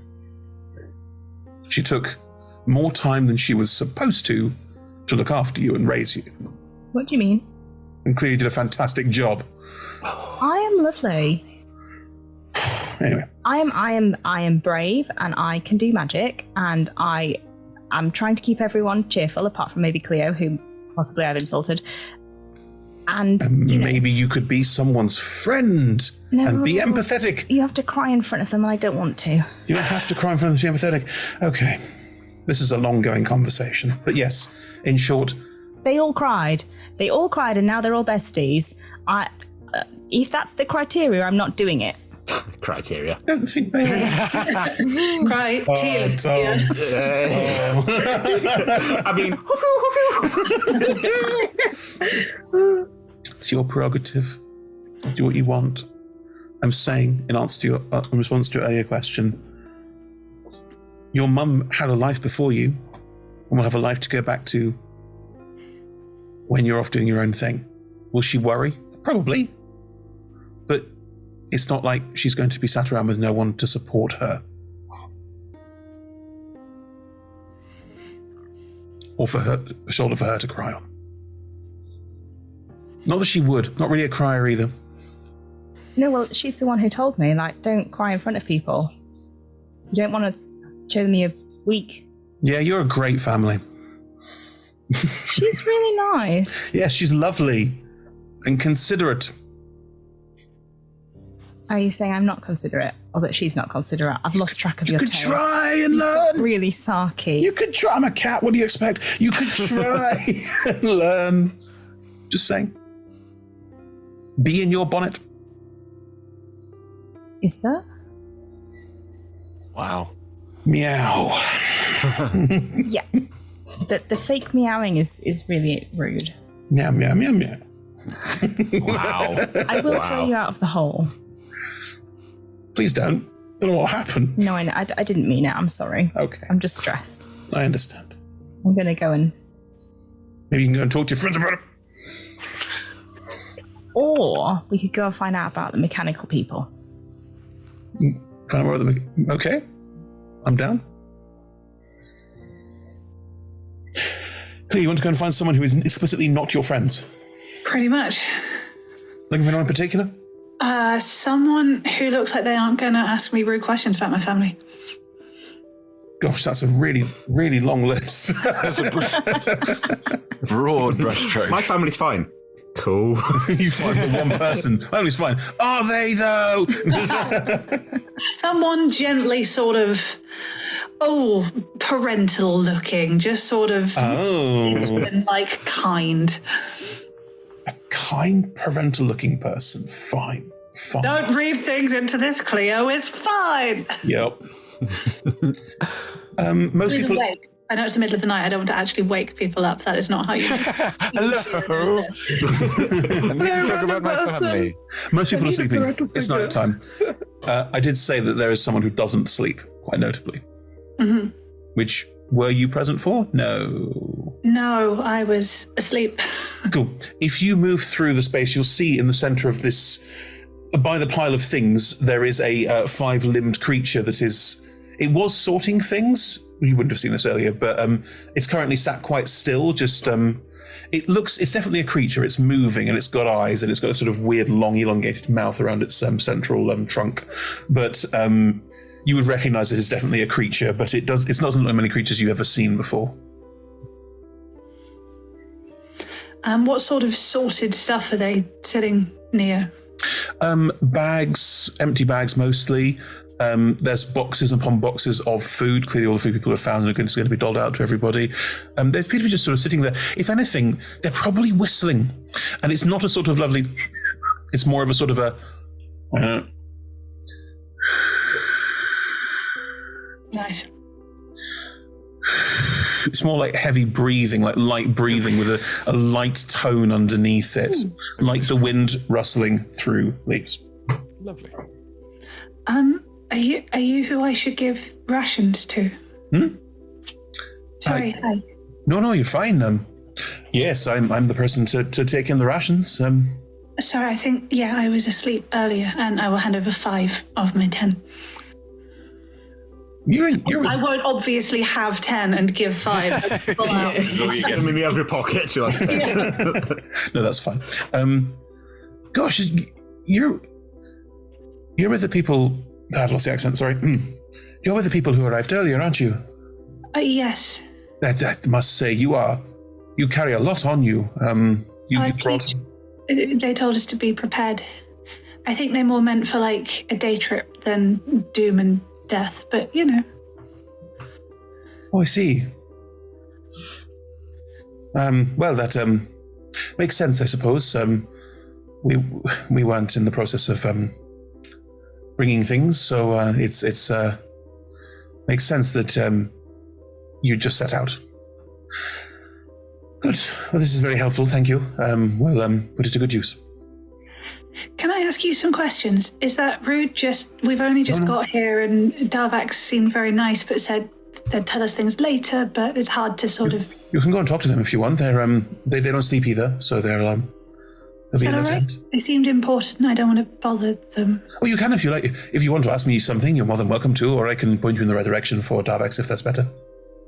I don't know which of you is the designated answerer of questions. We don't have roles like that. We don't have two of the limbs will go up rolls like that. So, sorry. No, it's fine. I tell you what, because you seem nice and you just gave me so many nice things. I will say that because of that, you can ask me 3 questions, and then the rest you have to ask to Darvax instead. How about that? No, it's all right, because if that sounds like any questions will be a bother and you're just being kind, so I'll just go to Darvax, that's fine. Well, if you like. Or you could ask me anything you like, and I promise I don't mind. I'm not doing anything right now. And I don't sleep, so I actually get quite bored. If anything, you'd be helping me. Okay. What's your name? Arvan? Hi. Hello, what is your name? Cleo. Hello. Why don't you sleep? I'm a plant. Don't plants sleep? No. Oh. Yes, not that I'm aware of. Where I'm from, we don't anyway.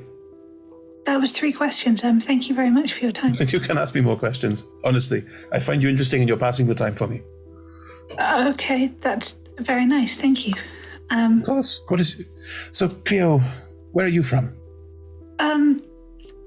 This is a material plane? No, they're all material planes, aren't they? Oh, the one with Faerun. Oh, it's the one Darvax is from. Really?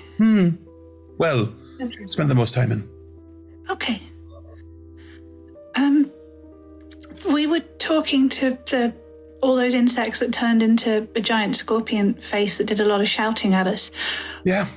What are they? Why are you all still here, and what is happening? Sevit. That's a sad story. Well, Sevit, I don't know a lot about Sevit. I've never met them.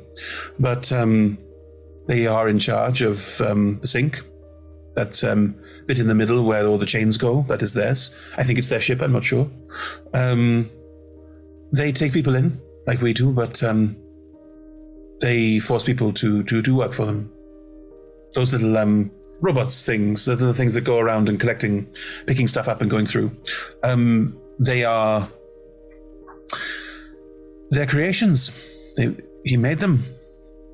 And therefore, he doesn't have much need for people, so they end up helping work in his spaceship, in his thing, in his ball. We don't know what it... But they don't come back. And the 1 or 2 that have managed to come out and have joined us here have told us horror stories of what it's like in there, and when you don't behave, you just get kicked out. When you say out, do you mean sort of back here? Like one of the things points down. That's not good. No. Why has anyone tried to fight him? Well, one of Darvax's plans is trying to get rid of him, trying to sort out the mess that is what he's done here. But well, we've not. There's things we need to do to make that happen, and they haven't happened yet. So that's one of the plans. There's some other ones as well. People have other grand ideas about how to solve the situation that we're in. But people have been here for years, and nothing's changed. So, does anyone know why we all end up here? No, it appears we all crash because we're going through the astral sea, and then something goes wrong with the. Well, in our case, with our ship, something went wrong. I wonder what it is that pulls everyone here. It's usually to do with some kind of explosion, or like something in the ship breaking, something causing the fact that there is going to be some kind of issue. Quite a few people who are here appear to have some sort of connection to traveling through the astral sea in a way that's not like the locals do. So lots of magic and that sort of thing. Had a strange magical platform with an orb in. Yeah, sounds about right. It's broken now. Yeah. It was really nice to meet you. I should probably go find my companions, and we should talk to Darvax about their plan. Okay. Whatever I can do to help, just let me know. This was the nicest conversation I've had in a while. Thank you. Hang about a moment. What did I do? No, just what you just said. It's the nicest conversation you've had in a while. Yeah. Sorry, should I not have said that? No, it's fine. Can I offer you some advice? Is it going to be nice, or is it going to be calling me a liar? Why would I call you a liar? Have you been lying to me? No, I don't lie. Okay. People around you. You don't know what you've got until they're gone. No, there's there's Vuk, who's a Loxodon, and Uslam, who sort of is demon batty now. And then there's Etelis, who lived in lots of tree houses made by lots of aunties. And then there's Asta, who has Samoth, and Samoth is a good cat. I know who they are. Do you know what you've got? 4 people, no rations. Now I've given them. Well, I've given you my rations. And a warhammer. And a dead teacher. And no way back. Does that sound about right? Sounds factually accurate, yes. Then, yeah, I know what I've got. Okay. Is that not what you meant? No, but never mind. It doesn't matter. Sorry. If you explain it, I'll try harder to understand. Sorry. I'm not always good at understanding things. I didn't do many people growing up, so I understand. I get a bit confused sometimes if people don't say exactly what they mean. Mm-hmm. No, I don't want to burden you with it. It's fine. Please do. I'd prefer to know things than to not be told things for my own good. I've tried that. I don't like it. Can I not tell you for my own good? That's up to you, I think. But I'd like to know. Roll a persuasion check. Oh. -1. Actually, no, I think I'm proficient in persuasion, so it's +1, maybe. Oh, dear. I must say, Cleo does come across as the most persuasive person. That was a 19 on the die, so it's a dirty 20. Wow. Hey, I rolled a 2 before. It has to balance out. Mm-hmm. Give us the plant dirt. Hey. Hey. We'll get to the root of it. Leave it out. Ow. Fuck you, lot. Trying to build up the emotion. You're just there cracking fucking wires. So, I had a group of friends like you I traveled with who, people I spent time with. And, none of them survived when we landed here. And I don't know if it's because we're plants or something, but they don't walk and talk like Darvax does or others do. So they're just not here. And it's been 6 months now, and I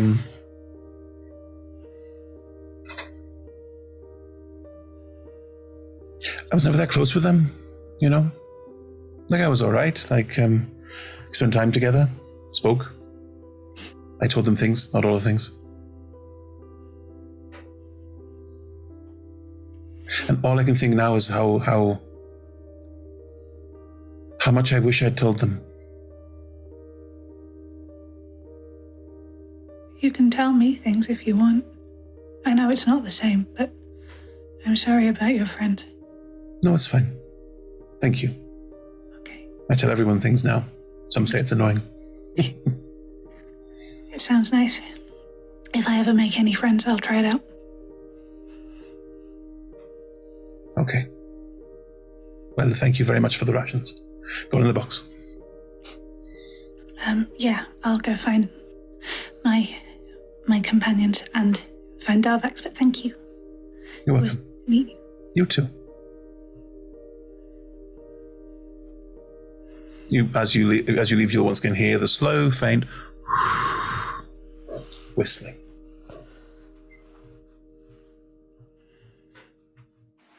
Back in the tent. Are the Sluggerbeds still in bed? Nope, I think they'll have got up now. Yeah, I've been sort of awake for half an hour, but just sort of listening to everything. But yeah, so we'll get up.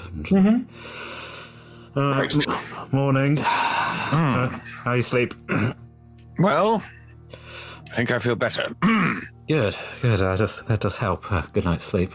We should go and I have healing to offer. Absolutely. Yeah. Let's see if anyone needs anything. You're still dead, just to be clear.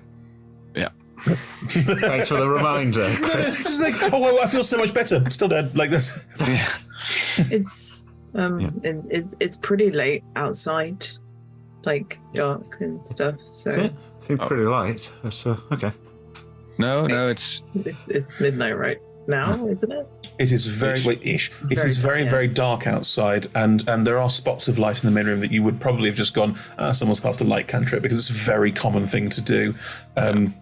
That's what you would assume, and unless you want to check otherwise, that's what it is. no. Well, no. I mean, do we want to go look at bioluminescent mushrooms that Look, it's quickly? entirely up to you what you want to do with your day. You've just woken up. Sorry for interrupting. right. Is Arasta and Well, Isis about? they went to go and see what Samuth could see outside. By the hole. Yeah. Window, sorry. I imagine that Asta's about to come back in because timings work like that. Yep. Hooray.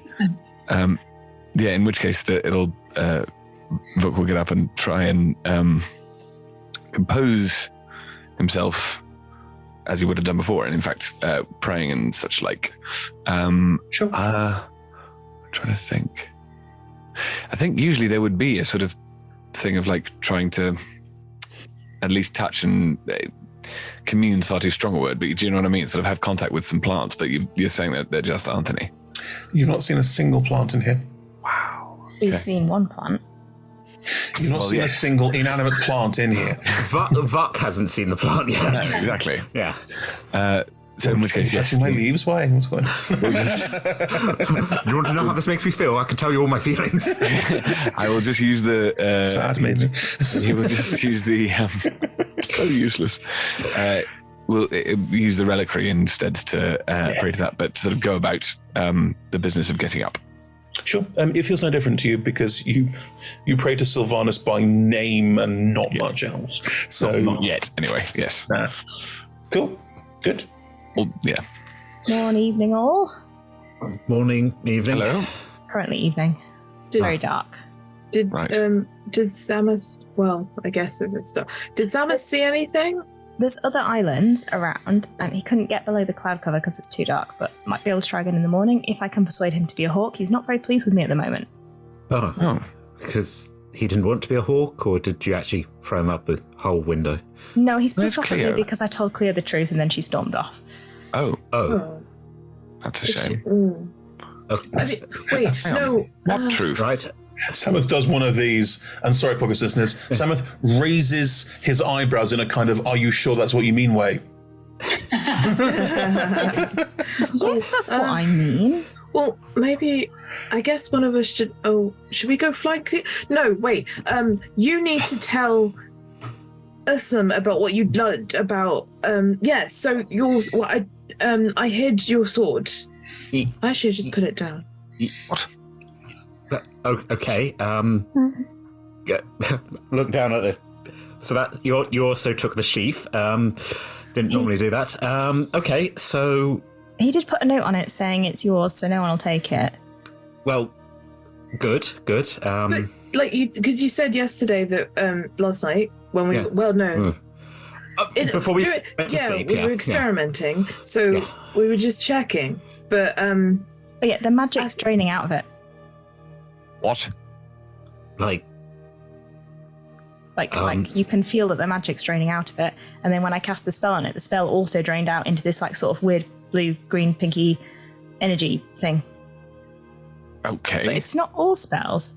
It was just your sword and the spell that I cast on it.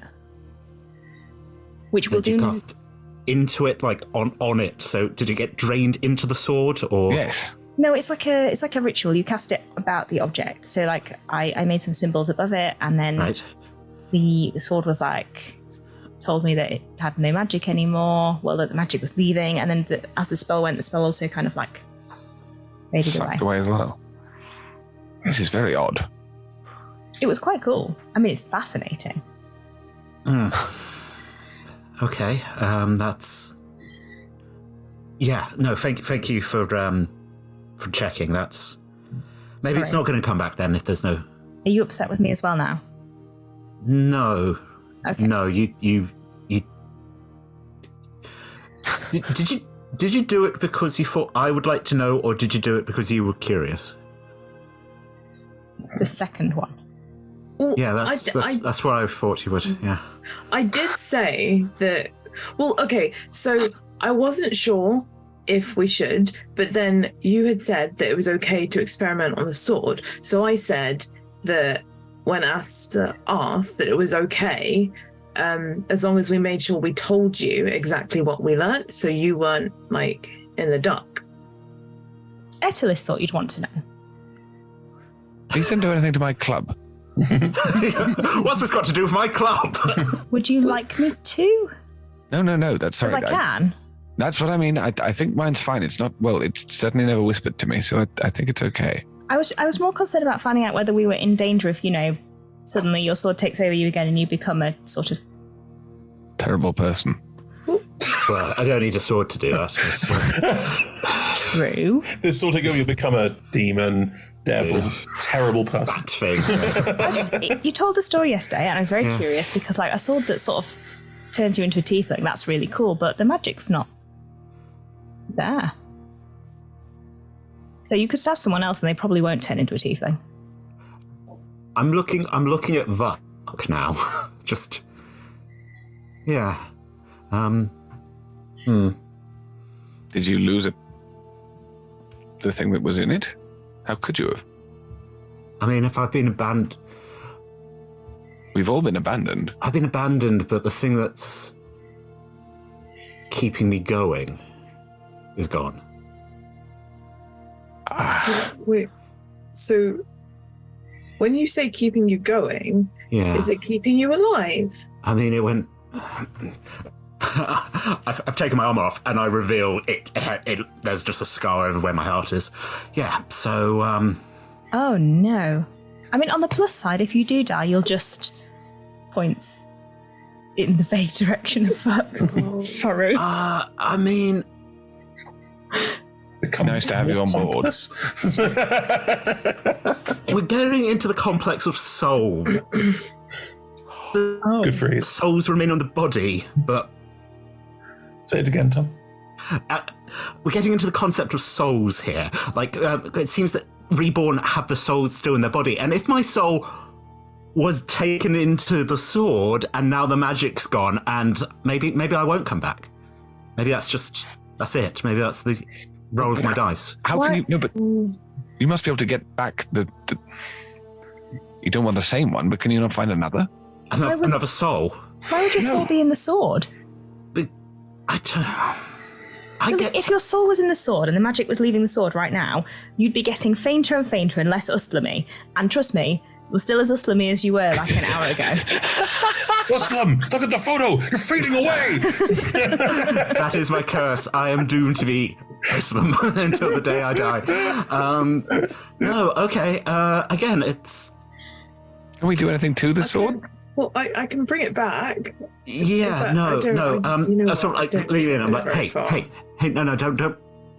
First of all, we're going to have to find that sword. Second of all, you did what I asked. I appreciate it. Turn to Astel. You also improved on it. Extra good information. I would hate to fall down soulless and dead without knowing. Once I've got the information, I can work with it. This is good. This is... we can work on this. Cleo, feel free to enter the scene at any point. Enough time has passed for sad Welsh story. I didn't realise the soul implications. I might have delivered it in a slightly different way had I appreciated the soul implications. I hadn't stated it. Although possibly not. No, again. Cats can't facepalm. Samith does. All the time when I was stealing your sword, I was stealing your soul? Well, I mean, my soul belongs to... Well, if it's a contract that's been signed that, Did you agree to that? Oh, no. Well, I think by the fact that the sword went into me, sort of implicit. Or it's a family thing, yeah. That's not agreement. Like, if someone stabs me against... You didn't agree to it. No! Well, it was as I was lying dying, and then the voice was like, do you want to die? And I said, no. And they're like, do you want to live? And I said, yes. And then it was like, the deal is done. And then my eyes... Yeah. So that's just a bit coercive? Yeah, no. Hey, yeah. I'm sorry. Some people get to be kings and some people get to, roll the dice. I mean, it's kind of cool if you think about it. If you are someone who's looking to have people who are beholden to you, then killing them and being like, do you not want to die, is a pretty good way of getting them on side. Like, it's ruthless, but it's not dumb. Again, desperate people, once you're drowning, you grab out for the first branch that's offered. And isn't this the whole plot of Pirates of the Caribbean 2? Part of the crew, part of the ship. You fear death. That's all the same thing, isn't it? Okay. I mean, hey, Atlas, you know exactly where you left the sword. Yeah. I'm just gonna go and get it. I think maybe we don't experiment with taking your soul away from your body. At least not until we work out if that's what's actually happening. I mean, it could be interesting. I could end up stabbing it into something else, and then suddenly it's a soul transference. But we'll see. We could try it. That would be fun. That would be so interesting. Your DM is going to tell you that wouldn't happen. Stop stabbing things, hope you'll become them. Uslam doesn't believe that, but is kind of messing with everyone else a bit. Gotcha. Yeah. I feel like I'm missing half the context for this, but maybe don't stab things. Oh, it's good advice. Hi. So the sword is losing its magic, and I made a warlock deal with the sword as it stabbed me, and I'm dying. Oh, you're Simple. a warlock. That makes so much sense. So you need to find someone else to eat your soul, and then you'll be alive again. Are you therefore going to have? Wow. No, go on. Yeah. No. It's I'm. My sights are being realigned again. You have been a good person, but then I try. Well, I don't. Just because he was forced into something for just purely to continue, like we're all he's very young. Like, it's not fair that he would have had to die just because this thing was trying to get its hooks in him. So I don't think that because he was like, yes, I want to live because so much life left, that makes him a bad person for saying he wanted to live. No, this is what I mean. Just because something's not fair doesn't mean it isn't binding. It was really unfair if you've been forced into having an evil sword voice in your head, but that doesn't mean it now doesn't. You can't just go, well, that's not fair, so we'll pretend it didn't happen. But who's saying Uslam's a bad person? No, that was I am a prisoner of words. I heard no and assumed it was. No, bad. well, sort of. You sign a contract. People do it for power. People do it for fame. I did it because I didn't want to die. You can be a brilliant warlock. The patron of my town made contracts with lots of people who wanted to follow them. Yeah. It's just part of how you can choose to be of service. Right. That face is on Ed's notebook. Fascinating. Atlas, did you want to go and get the sword? Yeah. Cool, it's not there. Yeah, of course. Oh no! How are you not surprised? It's my only question here. No, now I'm not. With hindsight, obviously. But thinking about it, I was fine with that. I think there's been some confusion, Chris, because a note was left. Yes, I'm so sorry. The note is still there. Obviously, the note is still there. Of course. Wow, I'm an idiot. That was a real genuine surprise. I'm ashamed in many ways. Meanwhile, I mean, Atlas does do some pranks, but I can always trust them. Yeah, they do back, so they'll get the sword. I don't know, maybe... I don't know that Atlas is going to come back in without finding the sword. Yeah. Atlas, you can roll me a survival check. Yes! Oh, I wish I was there. To be fair, we are. It's the other side of the tent. Atlas is literally behind a piece of cloth. What did you roll? The dice has failed me, and I rolled a 4, but I have a +7. That's still not great, though. 11. I'm picturing Etelus is like spinning like a dog, and it's like it's not here. Yeah. Etelus. The ground is dusty rock with other pieces of crap, detritus, etc. all over the place. It's not earth, so it's very hard to read. However, looking down, there are no footprints in the dusty earth around where you put the sword down, implying that whatever took it didn't walk up and take it. With an 11, that is all I can give you. Look up. Sorry. The sword's just floating off into space, like. Yeah. Well, I'm going to be looking around everywhere. I'm not going to say look up. There's a thing. Sorry. That was not helpful. If you look up, you see the cavern ceiling. Yeah.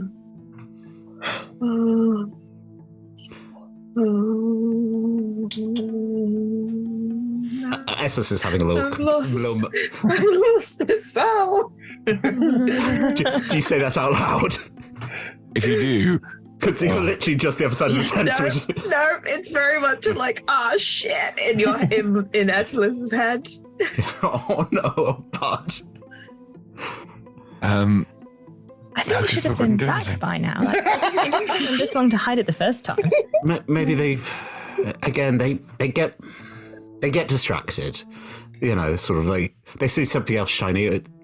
I'd hope they wouldn't have wandered off this time. We need to go find Darvax when he's back. Oh, okay. Why do we need to find Darvax? Work.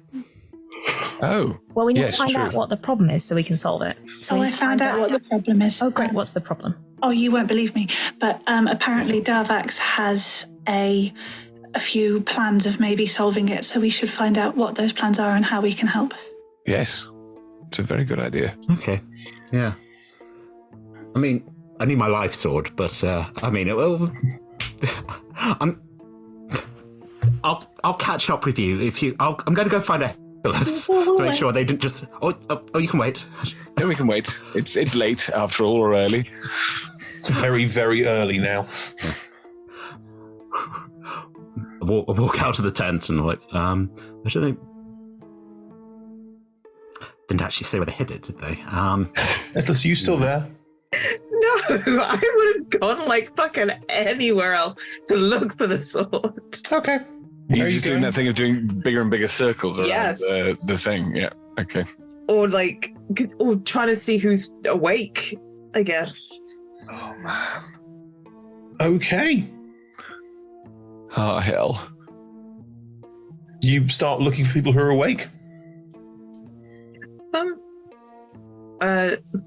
Sorry, have you seen a sword that's like this? Will describe the sword to pretty much. There aren't many people who are awake, just to be clear. It's quite late, and most people have adapted to this daylight cycle here. So there's not many people about. There's one figure sat on a kind of stool outside of another tent, just smoking.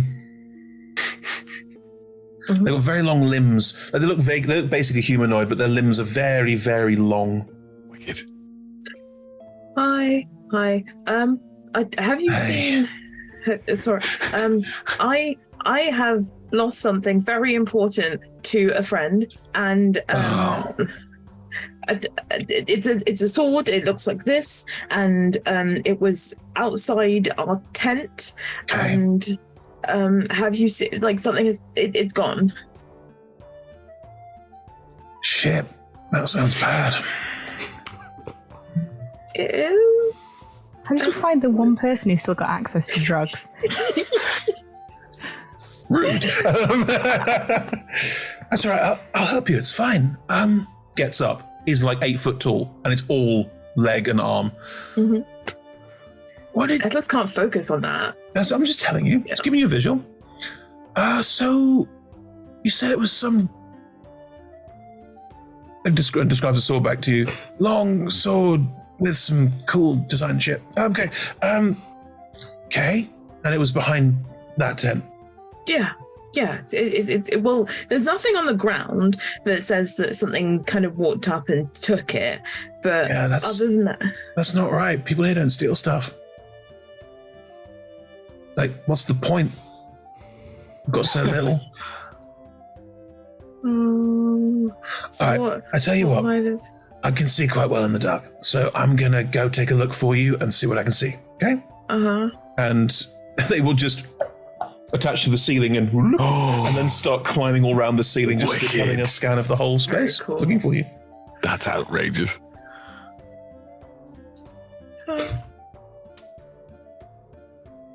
I can't see, there's no... Sorry, I'll come back. Because I don't want to shout too loudly and wake everyone up. But down, looks like there aren't many people around.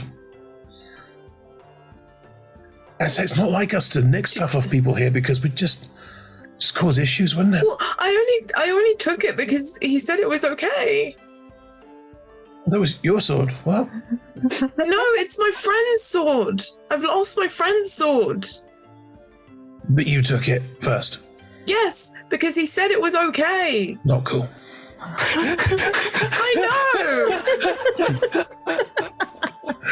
I know, and now I need to find it. And well, who steals stuff here then? If none of you do, then what? Where would it have gone? Well, Sevit steals stuff, but not from us directly. He doesn't know where here is. Then how? What else is here? I mean,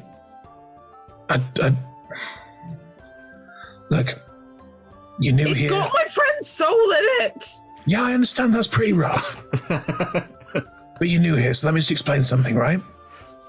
The reason that we all get on as a group is because we don't fuck each other over, okay? People that do fuck each other over here tend to go. I don't mean that we do anything awful to them. We just don't give them food and don't look after them and tell them they have to look after themselves because they're not part of the group. You know? Oh boy. I'm not saying that you're that person. What I'm saying is that no one here would take your sword. Hey. So, where's it gone? I don't know. I tell you what, in the morning when everyone's up, let's tell them. We'll make sure everyone knows that the sword's gone missing, and then we'll all work together to find it.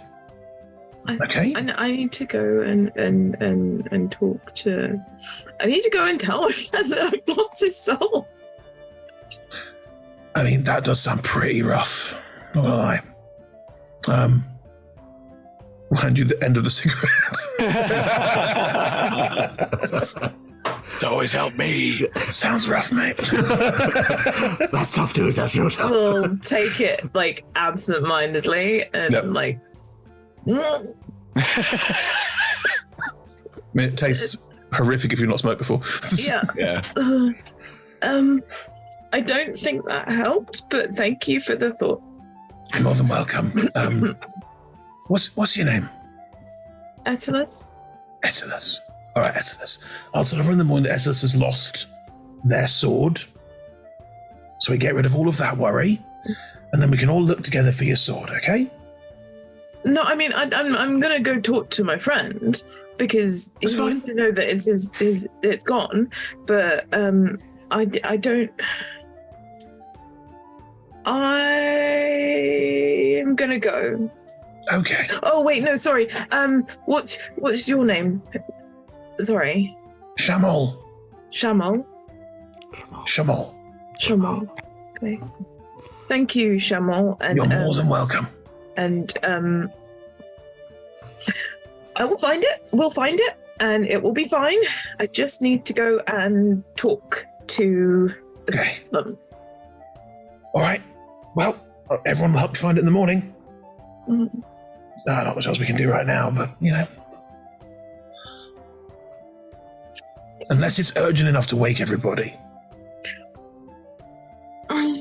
Is it? I mean, he said that without his soul he could die, and he would die. And if he died here and he didn't have his soul and it was separate from his body, would he die and therefore not come back, even as a ghost, and then not even as a reborn? So I don't it feels very urgent, but I don't want everyone to. Okay, if you've got questions about souls and stuff, the best person to ask is Darvak's been here the longest. Okay, so. And where is we'll have started heading. Where is Darvax? Oh, his tent's over there, long arm. We're not talking like 2 meter long arms, but the arms are significantly longer than the torso. Yeah. Well, Well, if he had gone in the wrong direction, they will have turned around and gone in the right direction. If you're heading there, Muslim, you've stood outside going, what's going on? What's going on? I'm just doing the John Travolta. What's everyone else doing?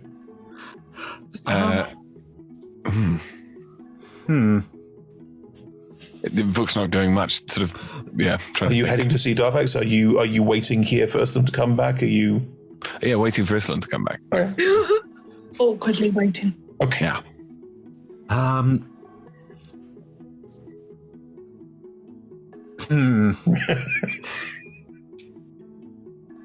Shenanigans.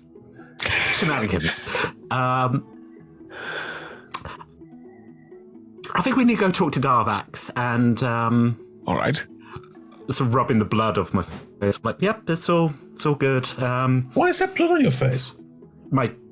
I'm still not used to my teeth. That was yeah, of course. Yeah. It was quite mental though. For a second. It was just mental. I just went. Yeah. I could have chewed my own lip off. Yeah, well, in your sleep, and then when you... Well, actually, maybe it's not so bad because I'm not having dreams, so I'm not talking in my sleep. So I'm just lying completely. Don't worry about me. Just don't worry about me. It's just, Blanket. Don't worry. Guaranteed. Guaranteed to work, telling people that. Yeah. All right, if you don't want us to worry, then we won't. There you go, it worked. Right. Really? What, did I say something wrong? No, absolutely fine. Are you all going everything is beautiful and nothing hurts. Oh my god. Yes, Darvax. Fan favourite Darvax, yes. Darvax is no one's fan favourite. Oh, right. Tickly beard. It's Niall's fan favourite. Oh, yes. It's not a fan. It's true, he doesn't watch.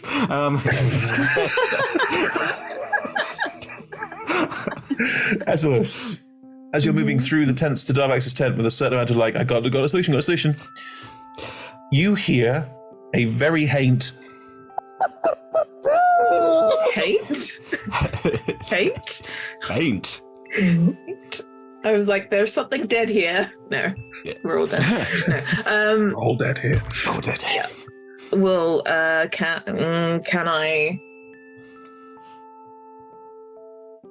take a closer look at it? Would you like to roll a perception check? Can I use my passive?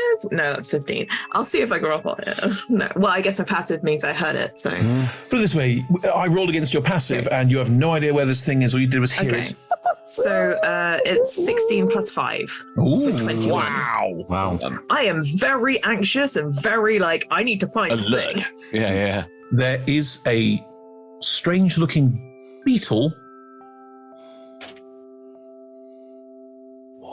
currently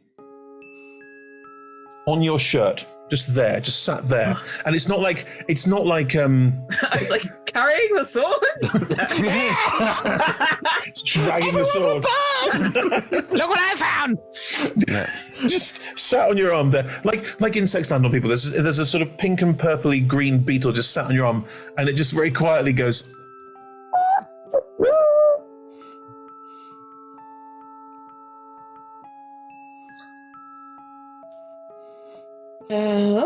We'll kind of put my hand out for it to crawl onto. Yeah, next to it to crawl onto. Yeah. It'll do that insect thing where it sort of bumps into your hand a little bit and then crawls onto it. It looks like a ladybird. Oh, wow. Oh, I don't know. You just laughed. Hello? The insect says nothing. Why am I not there? And why didn't I say? Why did I suggest you didn't speak with animals? I'm an idiot. Keep a hold of there for long enough. I shall talk to it. It's not an animal. You just... Fine, I hoped. I feel... You know what? We have a task. We're going to go see Darvax, so you can just hang out here if you want, and we'll put it back on my shoulder, or hold my hand up to my shoulder. You swear as you put your hand up there and it climbs up and does it just like an insect. It's not like, oh, clever, I'll just go straight on my shoulder. It's doing the sort of patter, what's going on. I guess it's on your shoulder. You swear you hear an...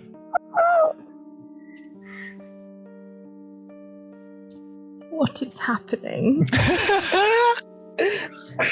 Okay, it's nice to meet you. And it does that ladybird thing where it flutters the wings but doesn't fly off. Yeah. I flexes the electron. Seen any more of your... Have I seen any other insects here? Yeah. No. Yeah. No plants either. Yeah. I haven't seen any more insects around. I think I'm gonna you can hang out with me and I'll look after you. It's kind of sad not having. Are you? We'll go to. We're gonna try and find Darvix, but it's still gonna kind of be like. What the hell? Yeah. What is this multicolored thing doing? Yeah. Wow, you're a multicolored foghorn. Is it a hooing? Is it an owling? No, it is not an owlin. It is a lady. Again, if you don't ask, you don't find out. Less of a who and more of an ooh. Ooh. Apologies. I don't speak bird. I would have struggled earlier. Yeah. Bird? Well, the hawk where you're reading into the. Oh, I see. Ooh. Yeah. I wasn't callback. I made poor ooh communications, is what you're saying, Tom, and I agree with you. I must improve my oohs. Right. Anyway, your various groups will all meet up at Darvax Crowbeard's tent, where you can step inside and ask about bugs and swords, and also how can you help. We'll have to get to all of that next time. Good Lord. Dear. Woo! All right, good. That was really good. Let's do wrapping up. Jeez. Oh no. I will say, one of the nicest things about going, let's try and homebrew all the monsters and let's try and make this a completely different world and special, means I can just throw the rule book out sometimes and it's just great. It's awesome. Anyway, thank you for joining us, everyone, for a chance to meet all these characters in a bit more detail. I think they will have with each other too, which is good. Yes, join us next week. We are playing every Tuesday from now on until the end of time. Year and a half, year, 6 months. We don't know. As long as the story has legs and we all enjoy doing it. That's what we've said. And that's what we're going to try and do. So join us every Tuesday from now on, 6 p.m. GMT at the Momentito. Runs 3 hours. We are also streaming shows on Mondays. At the moment, we are streaming Natalie Winter's spectacular Nexus, which is all sci-fi and cool, and yeah, it's very, very good fun. I'm enjoying it immensely. So come and see us there. That's on Mondays, 6 p.m. GMT, also runs for 3 hours. And then on Fridays, and no, just Fridays at the moment, we have Talking is a Free Action. Talk together. Chatteroonie show, chats. Tom gets to wear hand puppets, and that's great. Yeah. It's basically it. Yeah. Yeah. Good. Anyway, that's our shows. Join us on Mondays, Tuesdays, and Fridays. All of our shows are streamed at twitch.tv/RollTogetherRPG. They are hosted at youtube.com/RollTogetherRPG, and can also be listened to as podcasts if you fancy that. You won't be able to see all of the amazing facial expressions that me and the cast do throw in as best we can. like Ed's right now. But Happy Turtle, that one was good. Yeah. But yes, join us for all of those if you can on Twitch or on YouTube. Otherwise, podcast versions are available, as we say. Massive thank you to all of our sponsors and supporters. You're all marvelous and fantastic, especially the D20 Club on Patreon. All the individual sponsors and supporters. Thank you so much. I can never do this. There we go. You are spectacular and lovely, and without you, none of this would happen. So thank you so much for being part of the show. Join us on the socials. If Twitter still exists, we're on Twitter. Let's see what happens. There's Facebook and Instagram, and the ticking and the talking. TikToks. Where I believe is clips from the show, right, Tom? At the moment, yes, but I may put maybe many more things. We want to see you dance, Tom. Dance. Fine. Do the dances. Is that the thing? Is it the dance? I don't understand. Do the monkey. Yeah, fine. I'll go do the dances. It's up to you. You have to cosplay to do the dance. Yeah, cosplay dance. Get your antlers out. So if you don't cosplay, you can't dance. Well, no, what's wrong with the internet? He could be Pip and do the dances. We've established Pip does dance. Nutmeg. Yeah, I'll do it as Nutmeg. Be hosting on TikTok. Yeah, that's amazing. Nutmeg's being charged to TikTok. That's that. Canon. Let's do that. Nutmeg doesn't talk. Nutmeg makes sort of like. We are so rambling. Goodbye. The show. There's nothing more to read on my script. We're done. Go away. Go away. Bye.